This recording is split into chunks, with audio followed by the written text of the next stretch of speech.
I am Zuri, 35 years old, and somehow still healing from wounds my family inflicted. As a vice president of cybersecurity, I escaped their toxicity, but last month it reached a breaking point. While I was on a business trip in London, my sister broke into my penthouse and texted me saying, "Give me the code or I will break the lock. I know you are ignoring me." When my parents arrived, they screamed into the camera that I was a sick girl and had lured her into a trap. So I just watched the security feed as she found out on her own that I had moved out 2 weeks earlier and the new tenant was a United States Marshal. Before I continue this story, let me know where you are watching from in the comments below. Hit like and subscribe if you have ever had to stand up to family who underestimated your worth. The rain was beating rhythmically against the floor-to-ceiling windows of a sleek glass-walled boardroom in London. I was sitting at a polished mahogany table attending an elite international cybersecurity summit. Around me, top executives from across Europe were discussing threat vectors and data encryption. I was wearing a tailored charcoal suit, sipping a flat white and reviewing a quarterly report when my phone vibrated against the table. It was a custom override alert. In my line of work, I keep my digital life locked down tight. Only one specific trigger could bypass my Do Not Disturb settings. I glanced down at the screen and saw a text message from my 32-year-old sister Jada. She was the undisputed golden child of our family in Washington, D.C., and she wielded her entitlement like a weapon. The message lit up the screen with aggressive urgency. "Give me the door code or Trent will break the lock. I know you are ignoring me, Zuri. Trent's parents land in 2 hours and we are using your penthouse." Trent was her 34-year-old husband. He was a white man from Connecticut who ran a so-called luxury concierge business that was nothing more than a front for low-level fraud. He relied entirely on his parents' social status and my hard-earned assets to pretend he was a successful entrepreneur. He wore expensive linen suits and talked loudly about venture capital, but his credit cards were routinely declined. Jada enabled every bit of his delusion. She spent her days covering up his financial failures by demanding resources from our parents, who in turn always expected me to foot the bill. I did not reply to her text. I did not feel the familiar anxious tightening in my chest that used to happen whenever my family made their outrageous demands. Years of therapy, and finally learning to establish ironclad boundaries, had hardened my anxiety into pure, unshakable calm. I simply set my coffee cup down on the table. While my colleagues continued their presentation on network vulnerabilities, I opened a new private tab on my laptop. I logged into my custom-routed security server. The screen flickered to life in crisp 4K real-time resolution. It showed the brightly lit hallway outside my former penthouse in downtown DC. The building was highly secure and heavily favored by diplomats and government officials. And right there in the center of the high-definition frame was my sister Jada. She was pacing back and forth in a designer dress she absolutely could not afford, looking frantically at her phone. Trent stood beside her, looking agitated. He was wearing his signature tailored suit, trying to project the image of old money, but his face was flushed red with frustration. In his right hand, he was gripping a heavy steel crowbar. The sheer audacity of a man standing in the corridor of a luxury high-rise, holding a burglary tool simply because he felt entitled to what belonged to me, made me shake my head in quiet disbelief. I tapped my wireless earbud to activate the audio feed. Trent was complaining loudly. He told Jada he was not playing games with me anymore. He said his parents were going to be there any minute and they expected to see the penthouse. He reminded her they had promised his parents a view of the monuments to secure a business loan. Jada whined back, telling him to just pry the door open because I was probably just trying to ruin her weekend out of pure jealousy. Jealousy. That was always their chosen narrative. They convinced themselves I was jealous of Jada's marriage to a man from a wealthy family, even though I made 3 times what his parents did and paid for my own life. Trent stepped up to the massive custom oak door. He wedged the cold steel of the crowbar into the door frame. My heart did not race. I did not reach for my phone to call the police or beg them to stop. Instead, I watched the screen with the clinical detachment of a cybersecurity expert observing a malware program execute exactly as predicted. They were attempting to break into a home that rented for $8,000 a month simply because they believed they had the ultimate right to my life and my space. Just as Trent began to apply pressure, the elevator doors at the end of the long hallway slid open. My parents, Calvin and Vivian, stepped out. They were dressed in their Sunday best, dripping with the image obsession that had dictated our entire lives. They were African American social climbers who had spent decades sacrificing my peace of mind to fund Jada's illusions of grandeur. They were terrified that Trent's white parents would judge them if they found out Jada and Trent were actually broke. I expected my father to stop him. Any rational parent seeing their son-in-law trying to pry open a luxury apartment door with a crowbar would immediately intervene and demand he drop the weapon. But Calvin just checked his gold watch and told Trent to hurry up before the building concierge came upstairs for routine rounds. My mother Vivian marched straight up to the door. She knew exactly where the hidden camera lens was located. Vivian glared directly into the camera, her eyes narrowed with that familiar contempt she always reserved exclusively for me.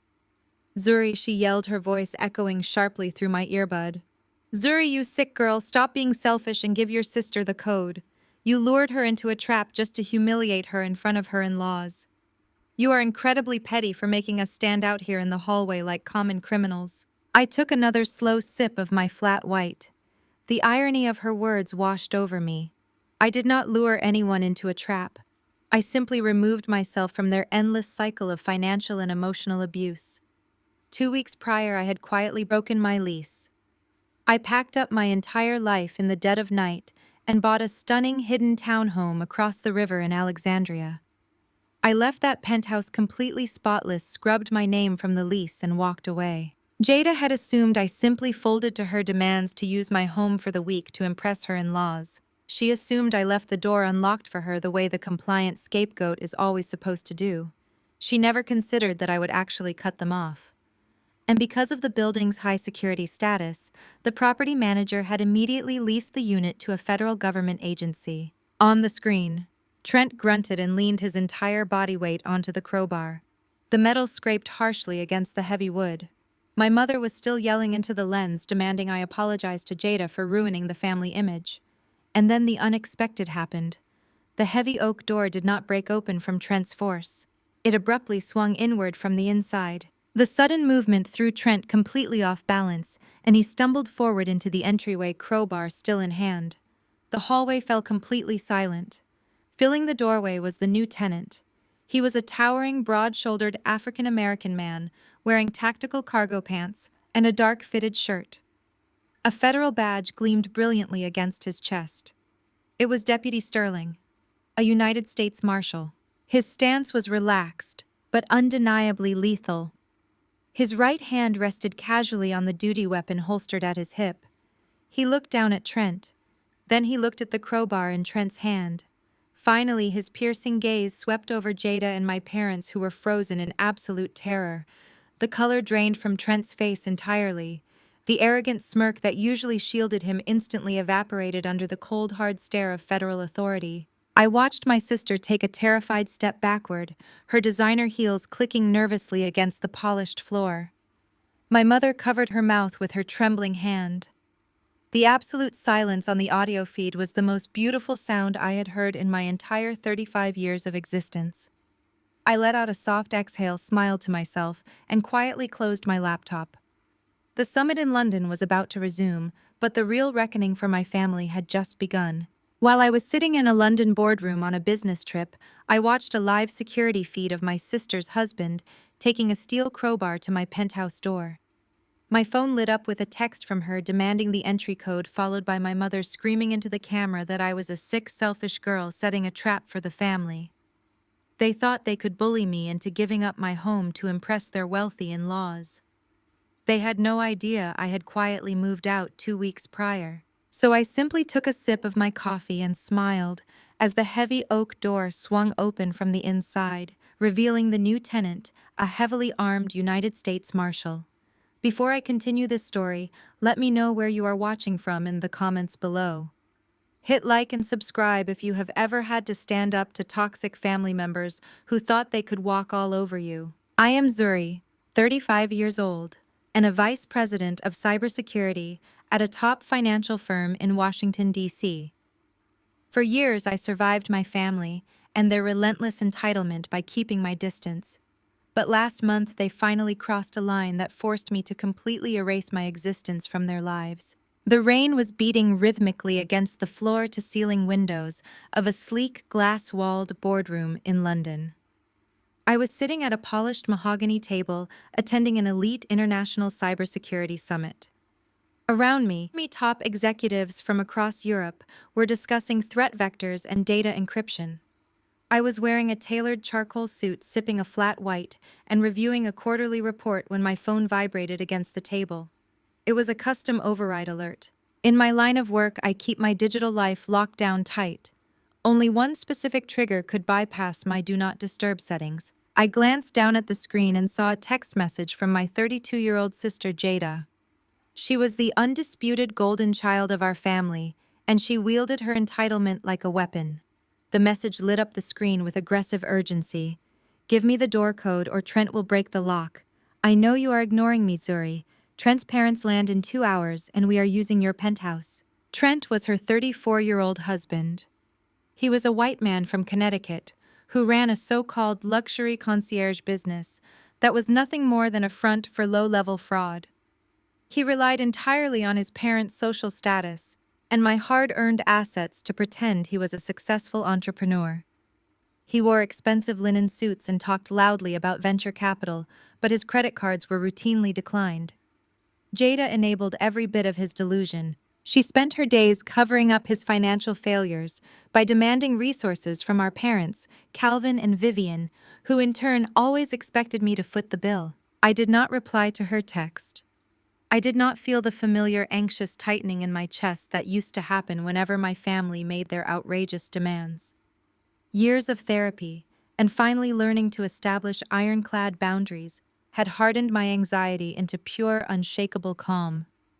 I simply set my coffee cup down on the table. While my colleagues continued their presentation on network vulnerabilities, I opened a new private tab on my laptop. I logged into my custom-routed security server. The screen flickered to life in crisp, high-definition resolution. It showed the brightly lit hallway outside my former penthouse. The building was highly secure and heavily favored by diplomats and government officials. And right there in the center of the frame was my sister Jada. She was pacing back and forth in a cheap imitation designer dress, looking frantically at her phone. Trent stood beside her, looking agitated. He was wearing his signature tailored suit, trying to project the image of old money, but his face was flushed red with frustration. In his right hand, he was gripping a heavy steel crowbar. The sheer audacity of a man standing in the corridor of a luxury high-rise holding a burglary tool, simply because he felt entitled to what belonged to me, made me shake my head in quiet disbelief. I tapped my wireless earbud to activate the audio feed. Trent was complaining loudly. He told Jada he was not playing games with me anymore. He said his parents were going to be there any minute, and they expected to see the penthouse. He reminded her they had promised his parents a view of the monuments to secure a business loan. Jada whined back, telling him to just pry the door open because I was probably just trying to ruin her weekend out of pure jealousy. Jealousy. That was always their chosen narrative. They convinced themselves I was jealous of Jada's marriage to a man from a wealthy family, even though I made 3 times what his parents did and paid for my own life. Trent stepped up to the massive custom oak door.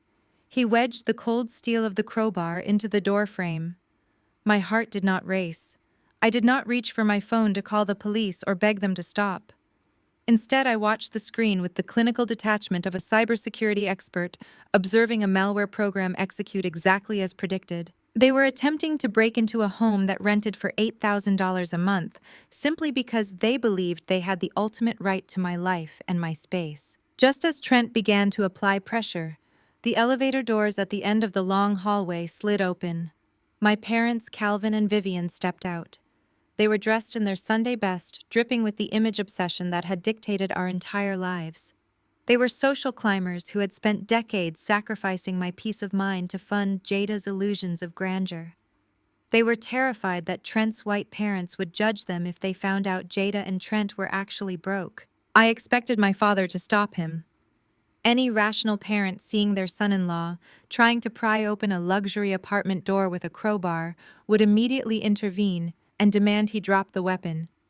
But Calvin just checked his gold watch and told Trent to hurry up before the building concierge came upstairs for routine rounds.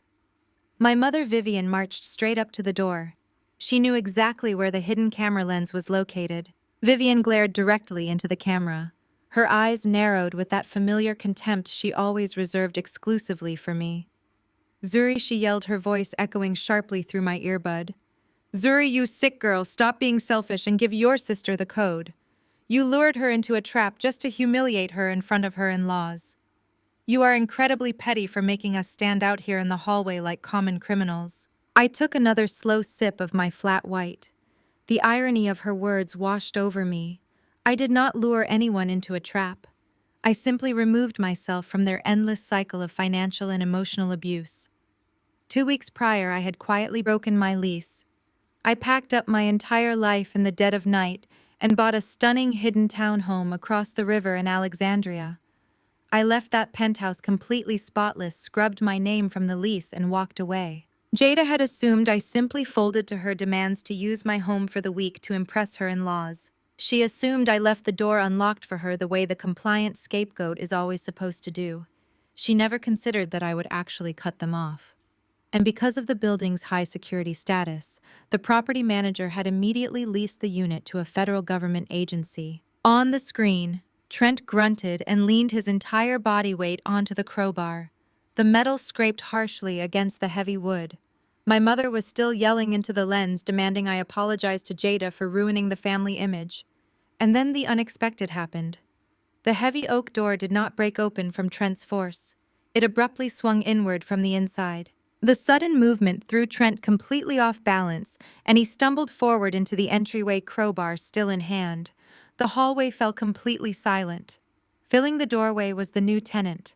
He was a towering, broad-shouldered African-American man, wearing tactical cargo pants and a dark-fitted shirt. A federal badge gleamed brilliantly against his chest. It was Deputy Sterling, a United States Marshal. His stance was relaxed, but undeniably lethal. His right hand rested casually on the duty weapon holstered at his hip. He looked down at Trent. Then he looked at the crowbar in Trent's hand. Finally, his piercing gaze swept over Jada and my parents, who were frozen in absolute terror. The color drained from Trent's face entirely. The arrogant smirk that usually shielded him instantly evaporated under the cold, hard stare of federal authority. I watched my sister take a terrified step backward, her designer heels clicking nervously against the polished floor. My mother covered her mouth with her trembling hand. The absolute silence on the audio feed was the most beautiful sound I had heard in my entire 35 years of existence. I let out a soft exhale, smiled to myself, and quietly closed my laptop. The summit in London was about to resume, but the real reckoning for my family had just begun. To understand how my family ended up facing down a federal agent in the hallway of an apartment I no longer lived in, you have to understand the dinner that took place 3 weeks prior. It was supposed to be a simple family gathering at a high-end restaurant in downtown Washington, D.C. Instead, it became the definitive moment I realized I had to disappear. I arrived at the restaurant straight from work. Jada and Trent were already there, sipping expensive cocktails they expected me to pay for. My parents, Calvin and Vivian, sat across from them, hanging on Trent's every word as he boasted about his latest fictitious business venture. The reality was that Trent and Jada were completely broke. They spent their days performing wealth on social media while dodging collection calls. Trent leaned over his Wagyu steak and looked at me with a condescending smirk. "Zuri," he said, "my parents are flying in from Connecticut next week. They want to see the city and discuss a major business investment I pitched to my father. We are going to need your penthouse for the week." I stopped cutting my food and looked at him. "You need my penthouse," I repeated, making sure I heard him correctly. Jada chimed in, waving her hand dismissively. "Do not make a big deal out of it, Zuri. Trent's parents are used to a certain standard of living. Our apartment is too small to host them properly. Your place has the monument views and the security they expect. We just need you to clear out for 7 days so we can host them. You can leave the fridge stocked too." I stared at my sister. She was 32 years old, demanding I vacate my home that cost $8,000 a month just so she could play pretend for her wealthy white in-laws. I told her no. I told her it was my home and I was not running a free luxury hotel for her husband's vanity projects. Trent scoffed loudly, drawing the attention of the tables around us. You know, Zuri, your little tech job is cute, but you lack vision. I am building an empire here. Family shares its resources. If you had any real ambition, you would understand why this investment from my father is critical. You are being entirely unreasonable. Before I could respond, my mother, Vivian, grabbed my arm and practically dragged me into the hallway, near the restrooms. Calvin followed close behind, his face tight with disapproval. They cornered me against the textured wallpaper. Jada needs this, Zuri, Vivian hissed, digging her manicured nails into my forearm. Trent's family judges us constantly. They think they are better than us. If they see how small Jada's apartment is, they will cut Trent off completely. You are single. You do not need all that space. You can come sleep on the sofa in our basement for the week. Do this for the family image. I pulled my arm out of her grasp. You want me to sleep on a damp basement sofa so Trent can pretend he pays my rent? I asked, keeping my voice dangerously quiet. Calvin crossed his arms. Stop being selfish, Zuri. You have always been so stubborn. Your sister is trying to build a life and you are standing in her way. It is just 1 week. Stop embarrassing us and support your family. I did not argue. Arguing with narcissists is a waste of oxygen. I smoothed my dress, looked at my parents, and told them I would think about it. I walked back to the table, paid the bill, because I knew none of them could, and left the restaurant. But the final breaking point did not happen at the restaurant. It happened when I walked into my penthouse that night. I checked my mail and found a certified letter from the Internal Revenue Service. It was a final notice of intent to levy. But the letter was not addressed to me. It was addressed to Trent's Luxury Concierge Limited Liability Company using my exact home address. The cold reality washed over me. Trent had not just been begging for my resources, he had been actively using my penthouse address to register his fraudulent businesses, dodging creditors and committing low-level wire fraud under the shield of my prestigious building. This was no longer just family entitlement. This was a direct threat to my security clearance, my career, and my freedom. Standing in my kitchen, holding that federal notice, I made a cold, calculated decision. I was not going to fight them. I was not going to beg them to respect my boundaries. I was going to become a ghost, to fully comprehend the sheer entitlement that led my sister and her husband to pry at a federal agent's door with a crowbar. We have to go back exactly 3 weeks. The setting was a pretentious, dimly lit steakhouse in downtown Atlanta. I had flown down from Washington, D.C. for the weekend because my mother insisted we all needed to celebrate Trent's new business venture. I should have known better than to attend. I arrived at the restaurant straight from the airport. The place was dripping with forced elegance. Crystal chandeliers hung low over velvet booths, and the air smelled heavily of expensive truffle butter and roasted garlic. Jada and Trent were already there, sitting at the center table, sipping overpriced craft cocktails that I knew they fully expected me to pay for. My parents, Calvin and Vivian, sat across from them, hanging on Trent's every word as he boasted about his latest fictitious enterprise. The reality of their situation was a masterclass in delusion. Trent and Jada were completely They spent their days performing wealth on social media, posting perfectly curated photos of designer clothes and luxury cars, while dodging aggressive collection calls. Trent relied entirely on his parents' social status and my hard-earned assets to pretend he was a successful entrepreneur. I wore a tailored linen suit that evening, talking loudly about venture capital and seed funding, but I knew for a fact his credit cards were routinely declined at the grocery store. Jada enabled every bit of his delusion. She sat there in a cheap imitation designer dress, nodding along to his fabricated stories. My mother, Vivian, beamed at them both, completely willfully blind to the financial disaster her favorite daughter was married to. When I took my seat, the conversation barely paused. I took a slow breath, inhaling the scent of roasted garlic and seared meat that suddenly made me nauseous. Trent adjusted the cuffs of his tailored shirt, an expensive piece of clothing I knew he bought on a credit card he had absolutely no intention of paying off. He looked at me with those cold, calculating eyes completely devoid of any genuine familial affection. He saw me as a resource to be mined.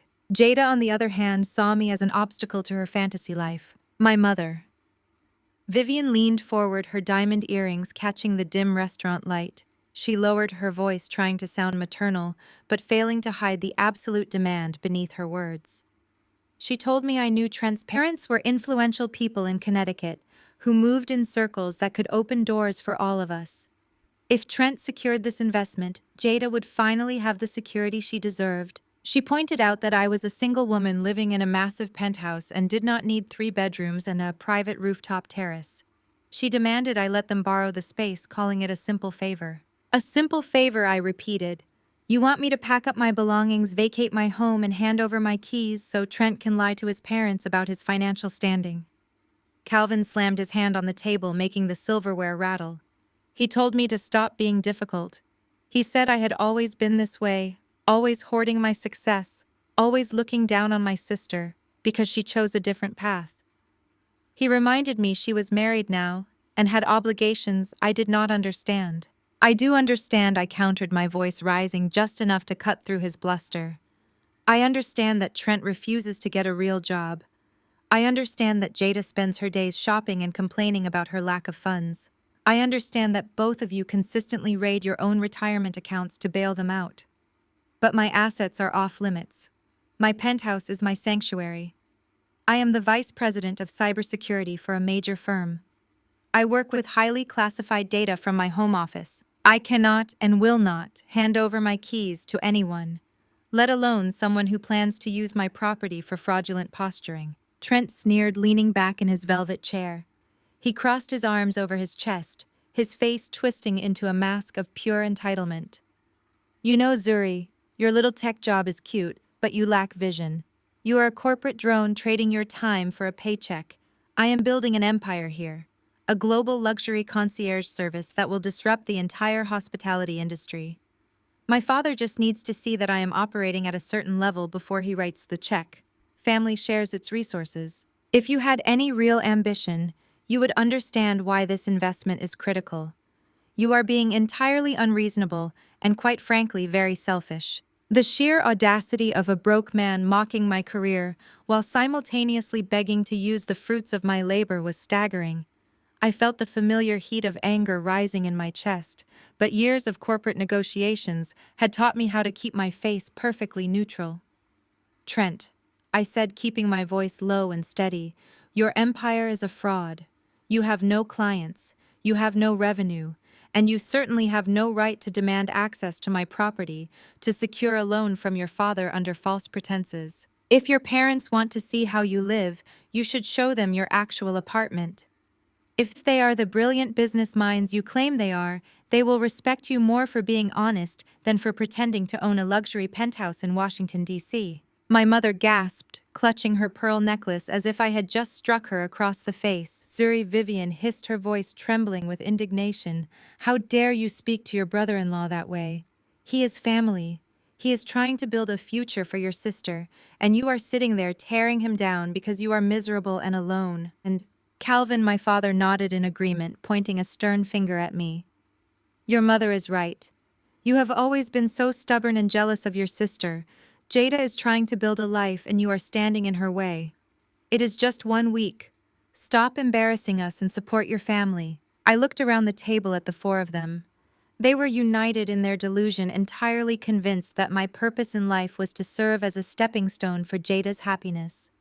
They expected me to hand over the keys to my $8,000 a month penthouse to a man who openly disrespected my career and a sister who viewed me as nothing more than an automatic teller machine. Jada pouted, her lower lip trembling as she deployed her ultimate weapon, which was weaponized victimhood. I just wanted my in-laws to respect us, she whined, dabbing her dry eyes with a cloth napkin. They already look down on us because we do not have the kind of money they do. If they see our cramped apartment, they will never respect Trent's business acumen. You have so much, Zuri. Why is it so hard for you to share just a little bit of it with me? Because it is not yours to take, I replied firmly. I worked 80-hour weeks to get where I am. I paid off my own student loans while Mom and Dad funded your lifestyle. I built my career while you two played dress-up. My home is not a prop for your financial scams. The answer is no. and it will always be no. The tension at the table was suffocating. Trent glared at me, his face contorted with barely suppressed rage. "You are going to regret this, Zuri," he threatened, his voice dropping to a nasty whisper. "You think you can just hoard your wealth while your own blood struggles. We will see about that. We will get into that penthouse one way or another." That threat should have sounded like the empty blustering of a desperate man. I should have brushed it off as just another temper tantrum from my entitled brother-in-law. But I saw the way Jada looked at him, the way she nodded in quiet agreement. They felt completely justified in taking what was mine. They truly believed that because I was family, they had an inherent right to bypass my boundaries and seize my property. I signaled the waiter and asked for the check. As expected, Trent suddenly became very interested in the wine menu while Jada looked at her phone. My parents simply stared at me, waiting for me to fulfill my usual role as the family bank. I paid the bill, leaving a generous tip for the server who had endured our uncomfortable family dynamic. I stood up from the table, smoothing the front of my tailored suit. "I am flying back to Washington tonight," I told them. "Do not contact me again about the penthouse. The decision is final." As I walked out of the restaurant, I felt a heavy sense of exhaustion settle over me. I had spent my entire adult life fighting these battles, trying to protect my peace from people who viewed my success as their personal lottery ticket. But as I rode in the back of a black car toward the Atlanta airport, I realized something fundamental had shifted. Trent's threat rang in my ears. "We will get into that penthouse one way or another." They were not going to stop. My refusal was not an end to the conversation for them, it was merely a temporary obstacle. They were going to escalate this, and I needed to be prepared. I just did not realize how far they had already gone until I returned to Washington and discovered the absolute betrayal waiting for me in my own mailbox. I stepped out of the private car and walked into the gleaming marble lobby of my Washington, D.C. high-rise. The overnight concierge smiled and handed me a stack of accumulated mail. I thanked him and made my way to the private elevator.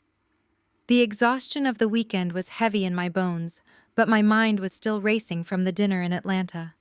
I stepped into my penthouse and let my overnight bag drop to the hardwood floor. The silence of the apartment was usually my sanctuary, but tonight it felt fragile.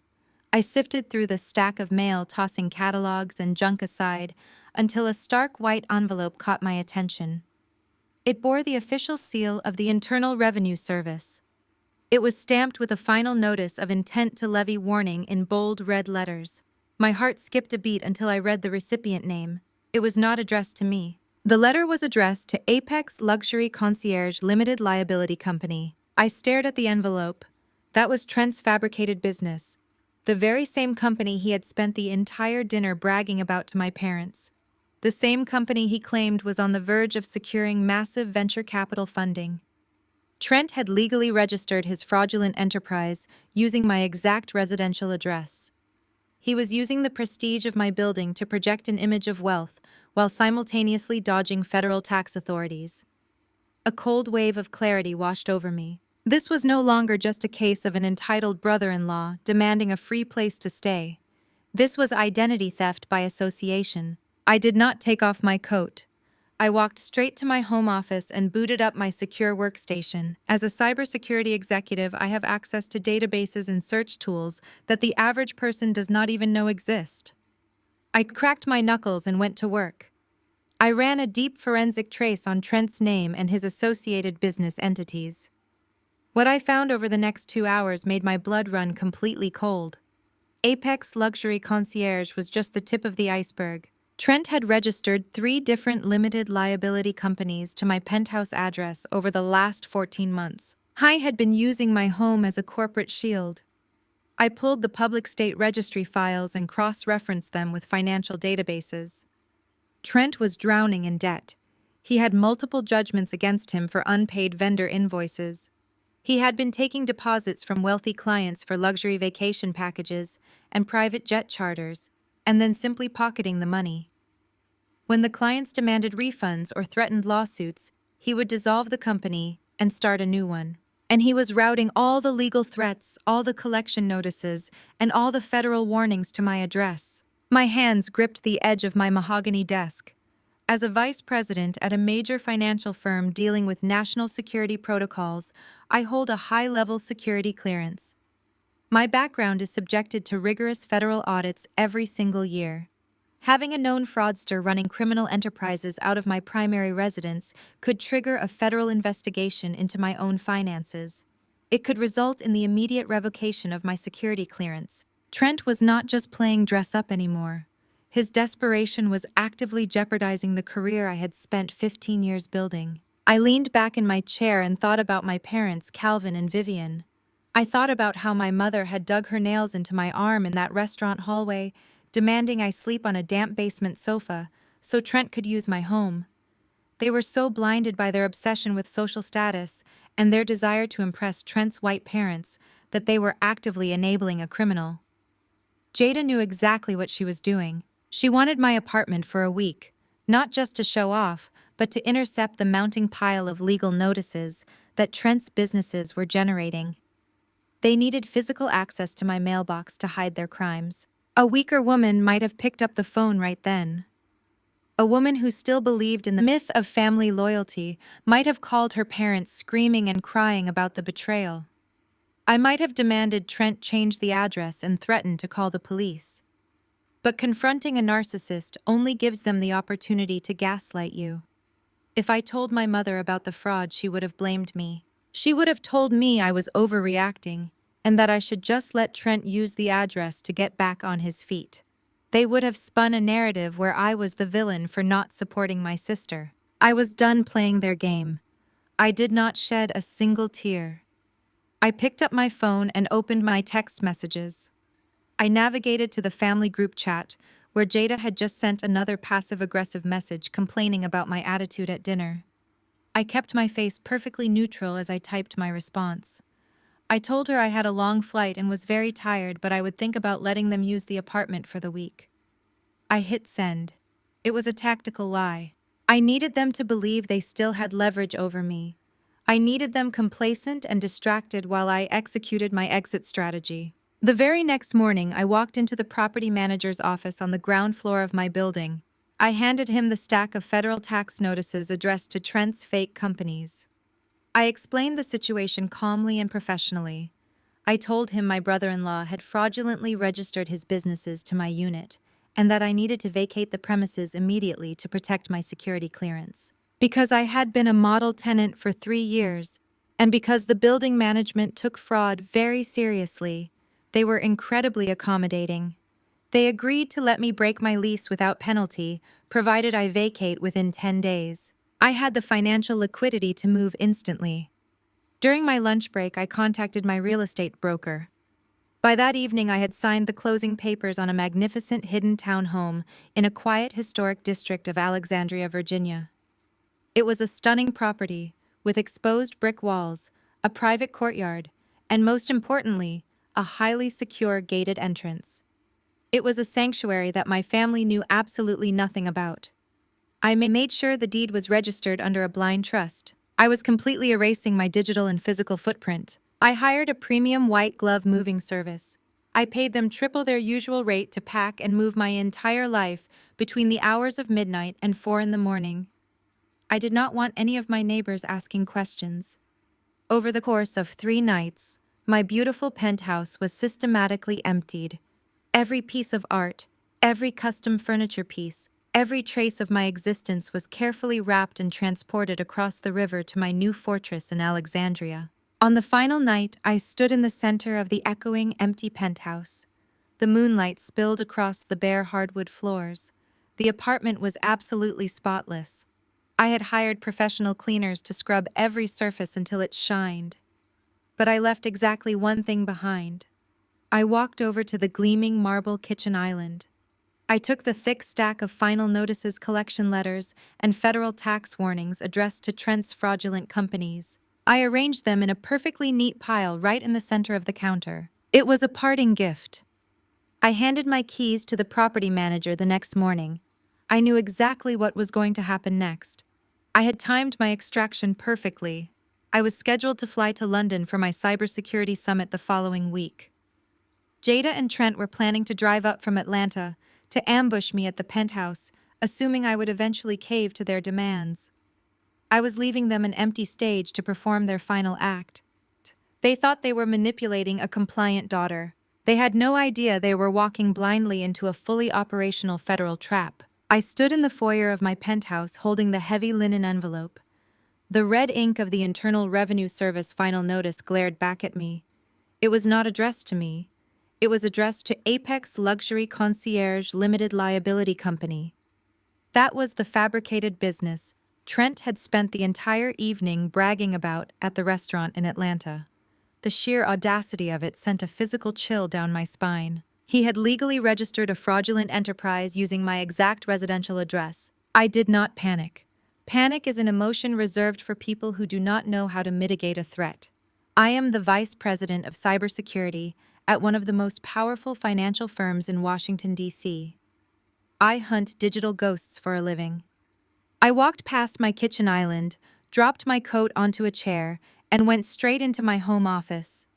I locked the door behind me and booted up my encrypted workstation. The soft blue glow of the multiple monitors illuminated the room as I cracked my knuckles and went to work. Trent thought he was the criminal mastermind, but his digital footprint was embarrassingly sloppy. I ran a deep forensic trace on his name, his phone number, and the business entity listed on the federal notice. It took me less than 20 minutes to bypass his basic privacy guards. What I uncovered over the next 2 hours made my blood run completely cold.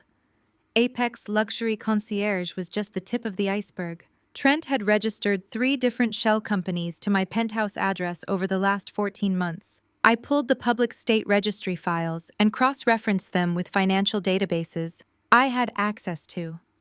The scope of his scam was staggering. Trent was drowning in massive debt.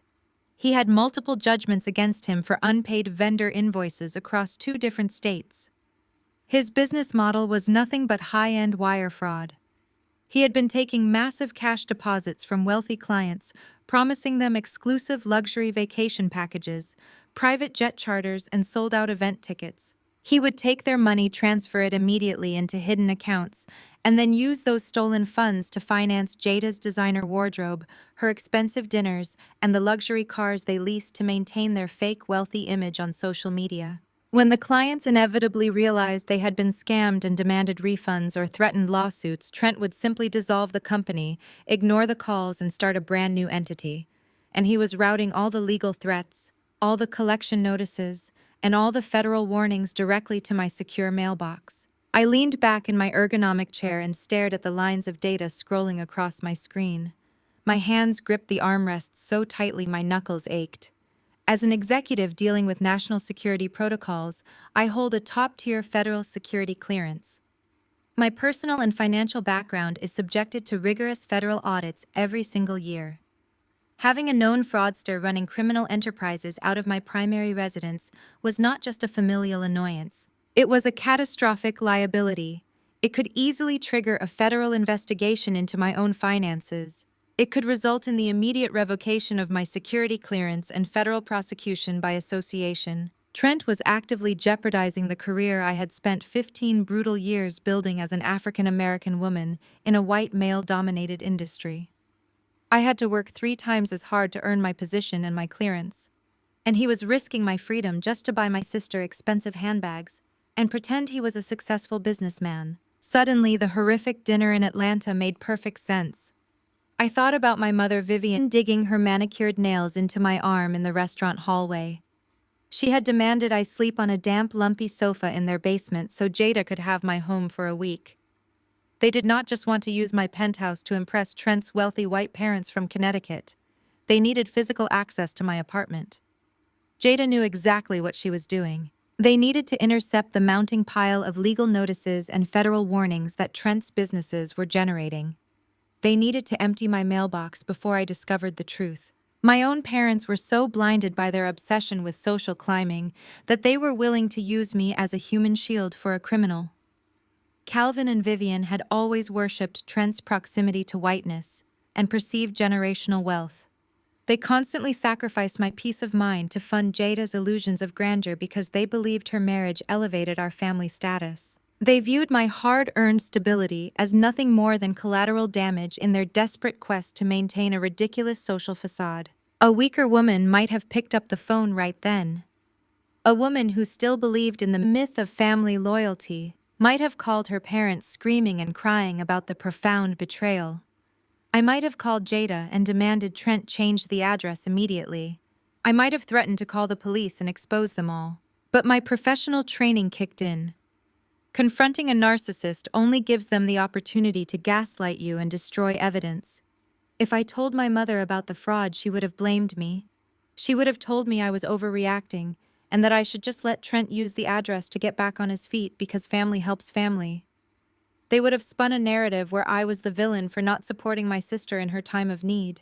They would have expected me to absorb the legal risk just to keep Jada happy. I realized I could no longer just distance myself from my family. I had to amputate them from my life completely. I needed to handle this like a severe security breach.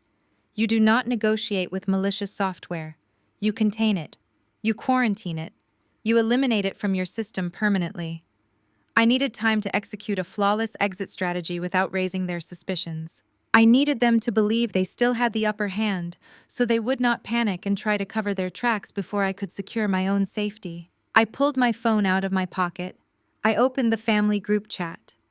Jada had just sent another passive-aggressive message complaining about my attitude at dinner, demanding to know if I was going to stop being stubborn and hand over the door code for the upcoming week. I took a deep breath, letting go of a lifetime of misplaced guilt and toxic obligation. I kept my face perfectly neutral as I typed my response. I told her I had a long flight and was very tired, but I would think about letting them use the apartment for the week. I read the message twice to ensure it sounded exactly like the compliant, hesitant sister they expected me to be. I hit send. It was a tactical lie. I set my phone face down on the desk. The time for arguing was over. My exit strategy had officially begun. The sun had not even crested the Washington skyline when I made my first move. I sat at my kitchen island, drinking black coffee and watching the city wake up through the floor-to-ceiling windows. For the first time in my life, I felt no guilt. The crushing weight of familial obligation that had dictated my choices for 35 years was simply gone. It had been entirely burned away by the reality of Trent's federal wire fraud and my parents' willing complicity. I finished my coffee, washed the mug, and dressed in a sharp, tailored suit. I gathered the stack of federal tax notices and legal warnings addressed to Trent's fraudulent companies and headed down to the lobby.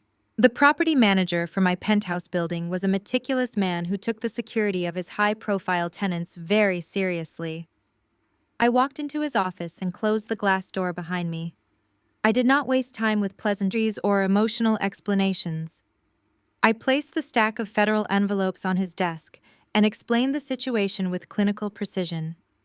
I told him my brother-in-law had fraudulently registered his criminal enterprises to my unit. I explained that as an executive with a top-tier security clearance, I could not afford even the appearance of association with federal tax evasion. I needed to break my lease and vacate the premises immediately to protect myself, and by extension the reputation of the building. Because I had been a flawless tenant who paid $8,000 a month on time for 3 years, the manager did not hesitate. He knew the caliber of government officials who lived in the building, and he wanted no part of a federal raid happening in his corridors. He agreed to waive the early termination penalties and expedite the paperwork provided I handed over the keys within 48 hours. He promised complete discretion. My family would not be notified. The concierge desk would be instructed to turn them away if they asked for me. My physical tie to the building was officially severed. Now I needed a new kingdom. For months, I had been casually browsing luxury real estate looking for a place to finally purchase and settle down. I pulled out my phone and called my real estate broker. I told her I was ready to buy and I needed a cash closing executed within 24 hours through a blind trust. I wanted absolute anonymity. She knew exactly the property I needed. By that afternoon, I was walking through the heavy wrought iron gates of a stunning multi-million-dollar townhome, hidden away in a historic district of Alexandria, Virginia. It was a masterpiece of architecture and privacy. The property sat at the end of a private cobblestone courtyard, completely invisible from the main street, It featured exposed brick walls, soaring ceilings, and a state-of-the-art security system that rivaled my corporate office. It was a fortress.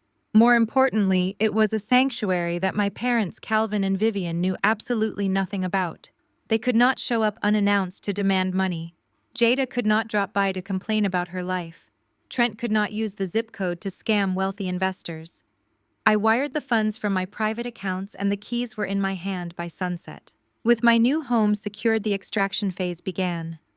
I did not want my neighbors or the building staff asking questions, so I hired a premium white glove moving service that specialized in high-profile, discreet relocations. I paid them triple their standard rate with one strict condition. They had to pack and move my entire life between the hours of midnight and 4 in the morning. Watching my penthouse empty out was a deeply therapeutic experience. The movers worked with silent efficiency. They carefully wrapped my custom furniture, my original artwork, and the life I had built with my own two hands. As each box was carried out the door, I felt another chain breaking. I thought about the dinner in Atlanta. I thought about my mother digging her nails into my arm, demanding I sleep on a damp basement sofa so Jada could pretend to be wealthy. I thought about my father calling me stubborn and selfish for protecting my own assets. They had spent my entire life trying to make me feel small so that Jada could feel big. They had demanded I sacrifice my peace to fund their toxic illusions. But they had severely underestimated me. They saw a quiet, compliant daughter who would eventually bend to their will. They did not see the cybersecurity executive who dismantled threats for a living. By 2 in the morning, the penthouse was entirely empty. The sweeping views of the monuments remained, but the space no longer held my energy. I had hired a professional cleaning crew to come in right behind the movers. They scrubbed the hardwood floors, wiped down the marble counters, and sanitized the bathrooms until the apartment smelled like bleach and emptiness. When the cleaning crew finally packed up their supplies and left, I stood alone in the center of the massive living room. The moonlight streamed through the glass, casting long shadows across the bare walls. I walked through the empty rooms, taking one last mental inventory. My name was legally scrubbed from the residence. The blind trust masked my new Alexandria address. My phone was configured to silently archive any messages from my family without sending me notifications. I was officially a ghost. I walked over to the gleaming marble kitchen island. I reached into my leather tote bag and pulled out the thick stack of mail. The final notices, the collection demands, and the federal tax warnings, all addressed to Trent's fraudulent luxury concierge business. I fanned them out perfectly on the pristine marble surface. I made sure the bright red ink of the Internal Revenue Service was clearly visible. I knew Jada and Trent were planning to drive up from Atlanta at the end of the week. I knew my mother and father were planning to join them to help host Trent's wealthy parents from Connecticut. Jada's last text message had been full of arrogant assumptions. She was absolutely certain that I had caved to their demands. She fully expected to walk into a fully furnished luxury penthouse, ready to play house with her scam artist husband. I left the fraudulent mail right there in the center of the empty kitchen. It was the only thing remaining in the entire 8,000 square foot apartment. It was a quiet, lethal parting gift, a physical manifestation of the consequences they thought they could outrun. I took a deep breath, turned my back on the kitchen, and walked out the front door. I pulled it shut behind me, listening to the heavy deadbolt click into place. I handed my access fobs to the night manager downstairs, walked out into the cool Washington air, and slipped into the back of my waiting car. I told the driver to take me across the river to Alexandria. As I watched the city lights blur past the window, I felt a profound sense of peace. I had cut the infection out of my life entirely. I was leaving them an empty stage to perform their grand illusion. They thought they had manipulated me into submission. They had no idea they were about to walk into a completely empty apartment with federal investigators already tracking their location. The trap was set, and all I had to do now was sit back and watch them trigger it themselves. Handing over the keys to the property manager was only the first phase of my operation. The real magic was in how quickly the building management turned the unit around. My former building was not just a luxury high-rise. It was a fortress located in the heart of Washington, D.C. Because of its proximity to Capitol Hill and its impenetrable security protocols, it was heavily favored by federal agencies seeking immediate housing for high-level personnel. The property manager, a pragmatic man who despised scandal of any kind, had made a few discreet phone calls the moment I informed him about my brother-in-law's fraudulent business registrations. Within 24 hours of my departure, the penthouse was not just empty. It was officially leased to the federal government. The United States Marshals Service frequently maintained corporate leases in premium buildings for deputies transferring into the district who needed immediate secure housing. My former unit, with its private elevator access and sweeping views, was perfect for their needs. The paperwork was expedited through federal channels. The ink on my lease termination was barely dry before a new highly classified tenant was assigned to the space. While the building management handled the physical turnover, I executed the digital scrub. As a cybersecurity executive, I know exactly how data brokers aggregate and sell residential information. I could not afford to have my name associated with that penthouse for a single day, longer than necessary. Sitting in the quiet sanctuary of my new Alexandria townhome, I systematically erased my digital footprint from the DC address. I updated my banking records, my federal clearance files, and my corporate databases. I initiated complex opt-out requests with major data aggregators, forcing them to purge my association with the property. I worked with ruthless sufficiency. I wanted to ensure that if federal tax investigators came looking for Trent and his fake luxury concierge business, my name would not even appear as a secondary search result. I isolated his fraudulent limited liability companies perfectly. Now the only digital threads tying anyone to that penthouse belonged to Trent and the incoming federal agent. I was completely invisible. There was, however, one piece of technology I deliberately left behind. When I first moved into this penthouse 3 years ago, I had refused to rely on the building's standard security hardware. I personally installed a custom high-definition camera and biometric scanner integrated directly into the heavy oak front door. The system was hardwired into an independent cellular network, completely separate from the building's Wi-Fi. When I handed over my keys, I told the property manager I was leaving the advanced security hardware as a courtesy upgrade for the next tenant. What I did not tell him was that I maintained the master administrative access on my private server. It was a calculated risk, but a necessary one. I needed to monitor the perimeter. I needed to know exactly when the trap was sprung. 2 days before Jada and Trent were scheduled to arrive in Washington, the new tenant moved in. I sat at my mahogany desk in Alexandria sipping green tea and watching the live feed on my encrypted monitor. I watched as Deputy Sterling arrived. He did not bring interior decorators or luxury furniture delivery teams like my sister would have expected. He brought discipline. I was a towering African-American man with a military bearing carrying 2 large tactical duffel bags. He wore dark cargo pants and a fitted black shirt that stretched across his broad shoulders. I watched through the high-definition lens as he inspected the heavy oak door, checking the hinges and the locking mechanism with the trained eye of a man who takes his personal security very seriously. He was quiet, methodical, and undeniably lethal. He moved into the penthouse with zero fanfare. The stage was officially set. Meanwhile, my phone was lighting up with a steady stream of text messages from Jada. She was oblivious to the fact that the world had shifted beneath her feet. Her messages started out as passive-aggressive complaints about my lack of communication. She whined that she needed to coordinate with the caterers she had hired to impress Trent's parents. She demanded to know if I had stocked the refrigerator with the specific brand of sparkling water she preferred. When I did not respond, her messages grew increasingly hostile. She accused me of being a bitter single woman who was trying to ruin her marriage out of spite. She told me that Trent was furious and that my parents were deeply disappointed in my lack of family loyalty. I read every single message with a calm, steady heartbeat. I did not type a single word in reply.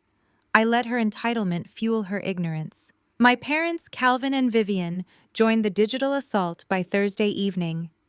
My mother left a lengthy voicemail entirely focused on her own social anxiety. She complained that Trent's wealthy white parents were expecting a certain caliber of hospitality, and that my silence was jeopardizing the entire weekend. Trent's parents were old money elites from Connecticut who looked down on everyone, and Vivian was terrified of their judgment. She demanded I stop acting like a petulant child and send the door code immediately to save the family from embarrassment. My father sent a stern text message threatening to come to my office if I did not cooperate. They were so accustomed to my eventual submission. For 35 years, they had conditioned me to absorb their abuse and sacrifice my boundaries for the sake of their public image. They truly believed that if they applied enough pressure, I would simply collapse. They could not fathom that I had already removed myself from the equation entirely. They assumed my silence was a sign of weakness, when in reality it was the sound of a perfectly engineered checkmate. On Friday morning, I packed a single leather carry-on bag. My corporate car arrived at my Alexandria townhome to take me to Dulles International Airport. I was scheduled to deliver the keynote address at a major cybersecurity summit in London. The timing was a masterpiece of logistical planning. I would be thousands of miles away, surrounded by international colleagues and airtight alibis, when my family finally breached the penthouse. As the car navigated the morning traffic, I looked out the window at the Potomac River. I thought about the stack of federal tax notices and collection letters I had left sitting perfectly centered on the marble kitchen island. I thought about Deputy Sterling unpacking his tactical gear in the master bedroom. I thought about Trent boasting at the restaurant in Atlanta, promising his parents a luxury experience he had not earned and could not afford. They were all converging on a single point in space and time. Jada and Trent believed they were marching into a stolen luxury vacation. They believed they had successfully bullied me out of my own home. They had no idea they were walking directly into the fortified residence of a federal agent. I leaned back against the leather seat of the car and turned my phone on silent. I was flying across the Atlantic. I was stepping into my power, and I was leaving them to face the absolute devastation of their own choices. I settled into the plush leather seat of my first-class suite on the red-eye flight out of Dulles International Airport. As the flight attendant handed me a warm towel and a glass of sparkling water, I connected my phone to the in-flight Wi-Fi. Almost instantly, the screen lit up with a fresh barrage of notifications from the family group chat. I leaned back against the seat and watched the messages roll in. Over the next 48 hours, my phone became a masterclass in toxic entitlement and profound delusion. Jada was escalating her demands, completely blind to the reality that she was issuing orders to a ghost. Because I had not explicitly told her no, again she assumed I had surrendered. In her mind, my silence was simply the sulking retreat of a defeated older sister who had finally accepted her place at the bottom of the family hierarchy. Her first message arrived as we cruised at 30,000 feet over the Atlantic. It was a highly detailed grocery list. Jada demanded I stock the penthouse refrigerator with a specific brand of imported mineral water, artisanal cheeses, and a vintage champagne she knew I kept in my wine fridge.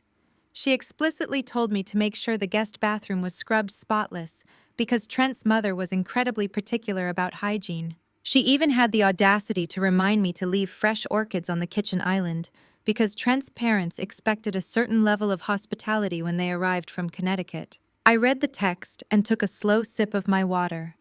She genuinely believed I was scurrying around downtown Washington, D.C., fluffing pillows and buying cheese to facilitate her husband's financial scam. My parents, Calvin and Vivian, quickly joined the digital assault, ensuring that my lack of response would not go unpunished.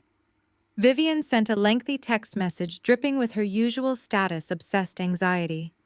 She told me to make sure I cleared out any of my personal mail or work documents from the entryway.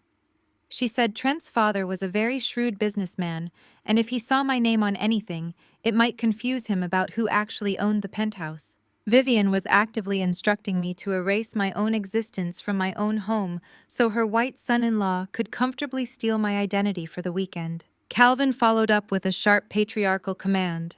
He told me to make sure I left the building parking passes on the counter.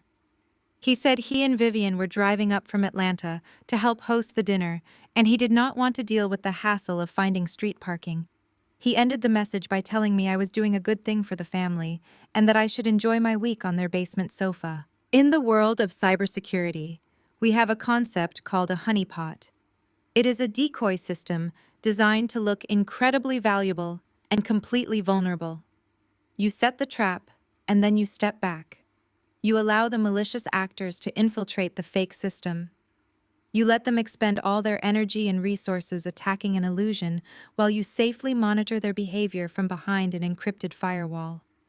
My silence was the perfect honeypot. By not arguing with them, I gave them exactly what they needed to hang themselves. Narcissists interpret silence as compliance. They thrive on conflict because it gives them a stage to play the victim, but when you remove the friction, they simply accelerate their own reckless behavior. Jada and Trent were so high on their own arrogance that they never stopped to verify if their target was actually secure. I landed at Heathrow Airport smoothly. The London air was brisk and damp, perfectly matching my cold, detached mood. I checked into my luxury hotel near the financial district and went straight into preparation mode for my cybersecurity summit. For the next 2 days, I attended high-level briefings, networked with international executives, and gave my keynote address on mitigating internal corporate threats. And every few hours, I would check my phone to monitor the escalating delusion of my family. By Thursday afternoon, Jada's tone had shifted from demanding to irritated. She sent a message complaining that I had not confirmed whether the orchids were purchased. She told me Trent was getting very stressed about the timeline and that I needed to stop being passive-aggressive and just send the front door access code.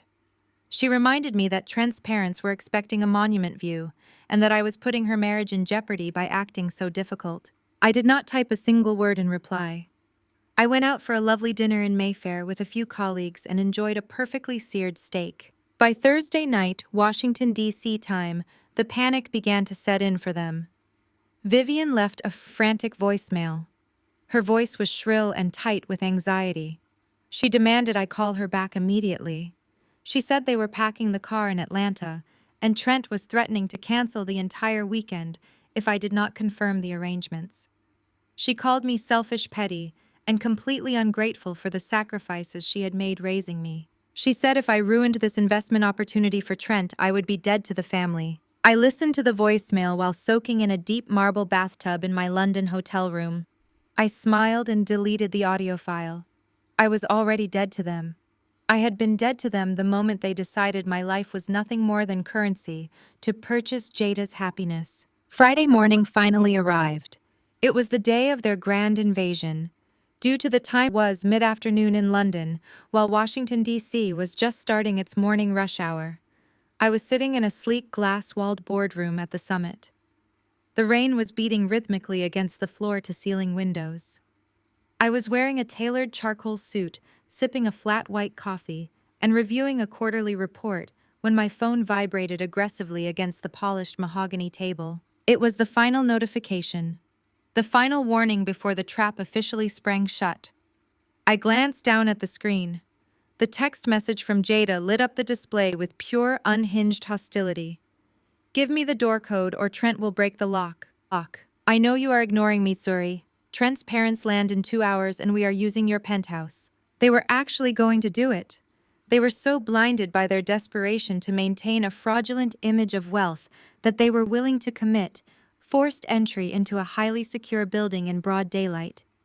Trent was arrogant enough to believe that his white privilege and his tailored suits would shield him from the consequences of breaking into an apartment he had no legal right to access.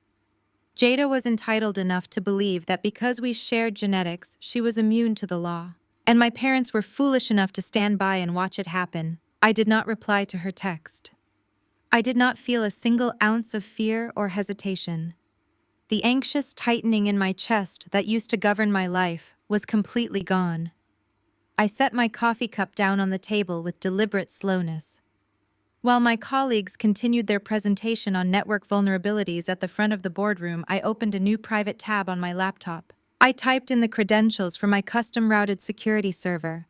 The encrypted connection established itself in milliseconds, bridging the thousands of miles between a rainy boardroom in London and a pristine hallway in Washington, D.C.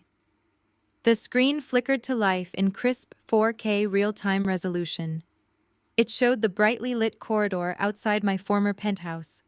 And right there, marching down the hallway with absolute furious purpose, were the architects of my lifelong misery. Jada was leading the charge, pacing back and forth in a cheap imitation designer dress, looking frantically at her phone. Trent was right beside her, his face flushed red with indignation, holding a heavy steel crowbar in his right hand. A few steps behind them, my parents Calvin and Vivian strode down the hall, dressed in their Sunday best, completely prepared to watch my door be pried open. I leaned back in my leather chair. I tapped my wireless earbud to activate the audio feed, catching the exact moment Trent raised the crowbar toward the heavy oak door. I took a slow sip of my coffee and waited for them to meet the United States Marshal waiting quietly on the other side. I sat completely still in the London boardroom as the audio feed piped directly into my wireless earbud. The heavy scrape of cold steel against custom oak echoed through my head. Trent grunted, putting his entire body weight into the crowbar. He was trying to force the heavy deadbolt, his face turning a blotchy shade of red from the exertion. My mother and father stood just a few feet away watching him destroy my property, with expressions of impatient entitlement.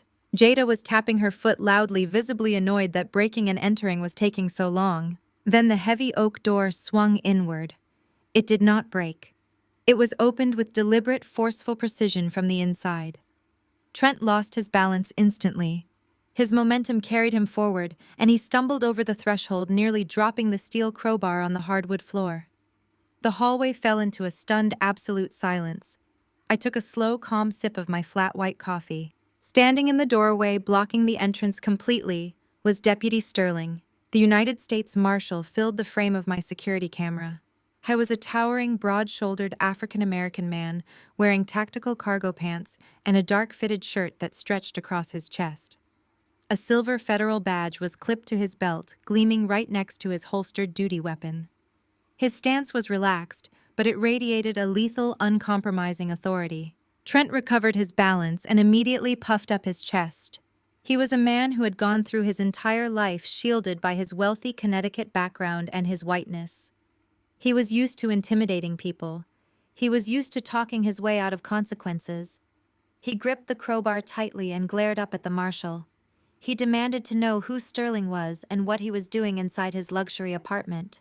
Trent actually pointed the heavy steel bar at the federal agent, a gesture of pure, unadulterated arrogance. Sterling did not flinch. He looked at the steel bar and then looked Trent dead in the eye. His voice came through my audio feed, deep, calm, and completely devoid of fear. He asked Trent to repeat his statement. Trent puffed his chest out even further, his neck flushing with indignant rage. He loudly proclaimed that his name was Trent, the owner and founder of Apex Luxury Concierge, and that he held the master lease to this penthouse. He ordered Sterling to pack up his things and get out immediately before he called the police to have a squatter removed from the premises. He said his wealthy parents were arriving from the airport any minute, and he would not have them subjected to this kind of neighborhood trash living in his home. Jida stepped out from behind Trent, placing a hand on her hip. She added her own layer of profound delusion to the confrontation. She told Sterling he needed to leave right now because he was ruining her weekend and stressing out her husband. My parents, Calvin and Vivian, stepped forward too, trying to use their elite Washington, D.C. social climber status to intimidate the man standing in the doorway. My father crossed his arms and used his sternest patriarchal voice.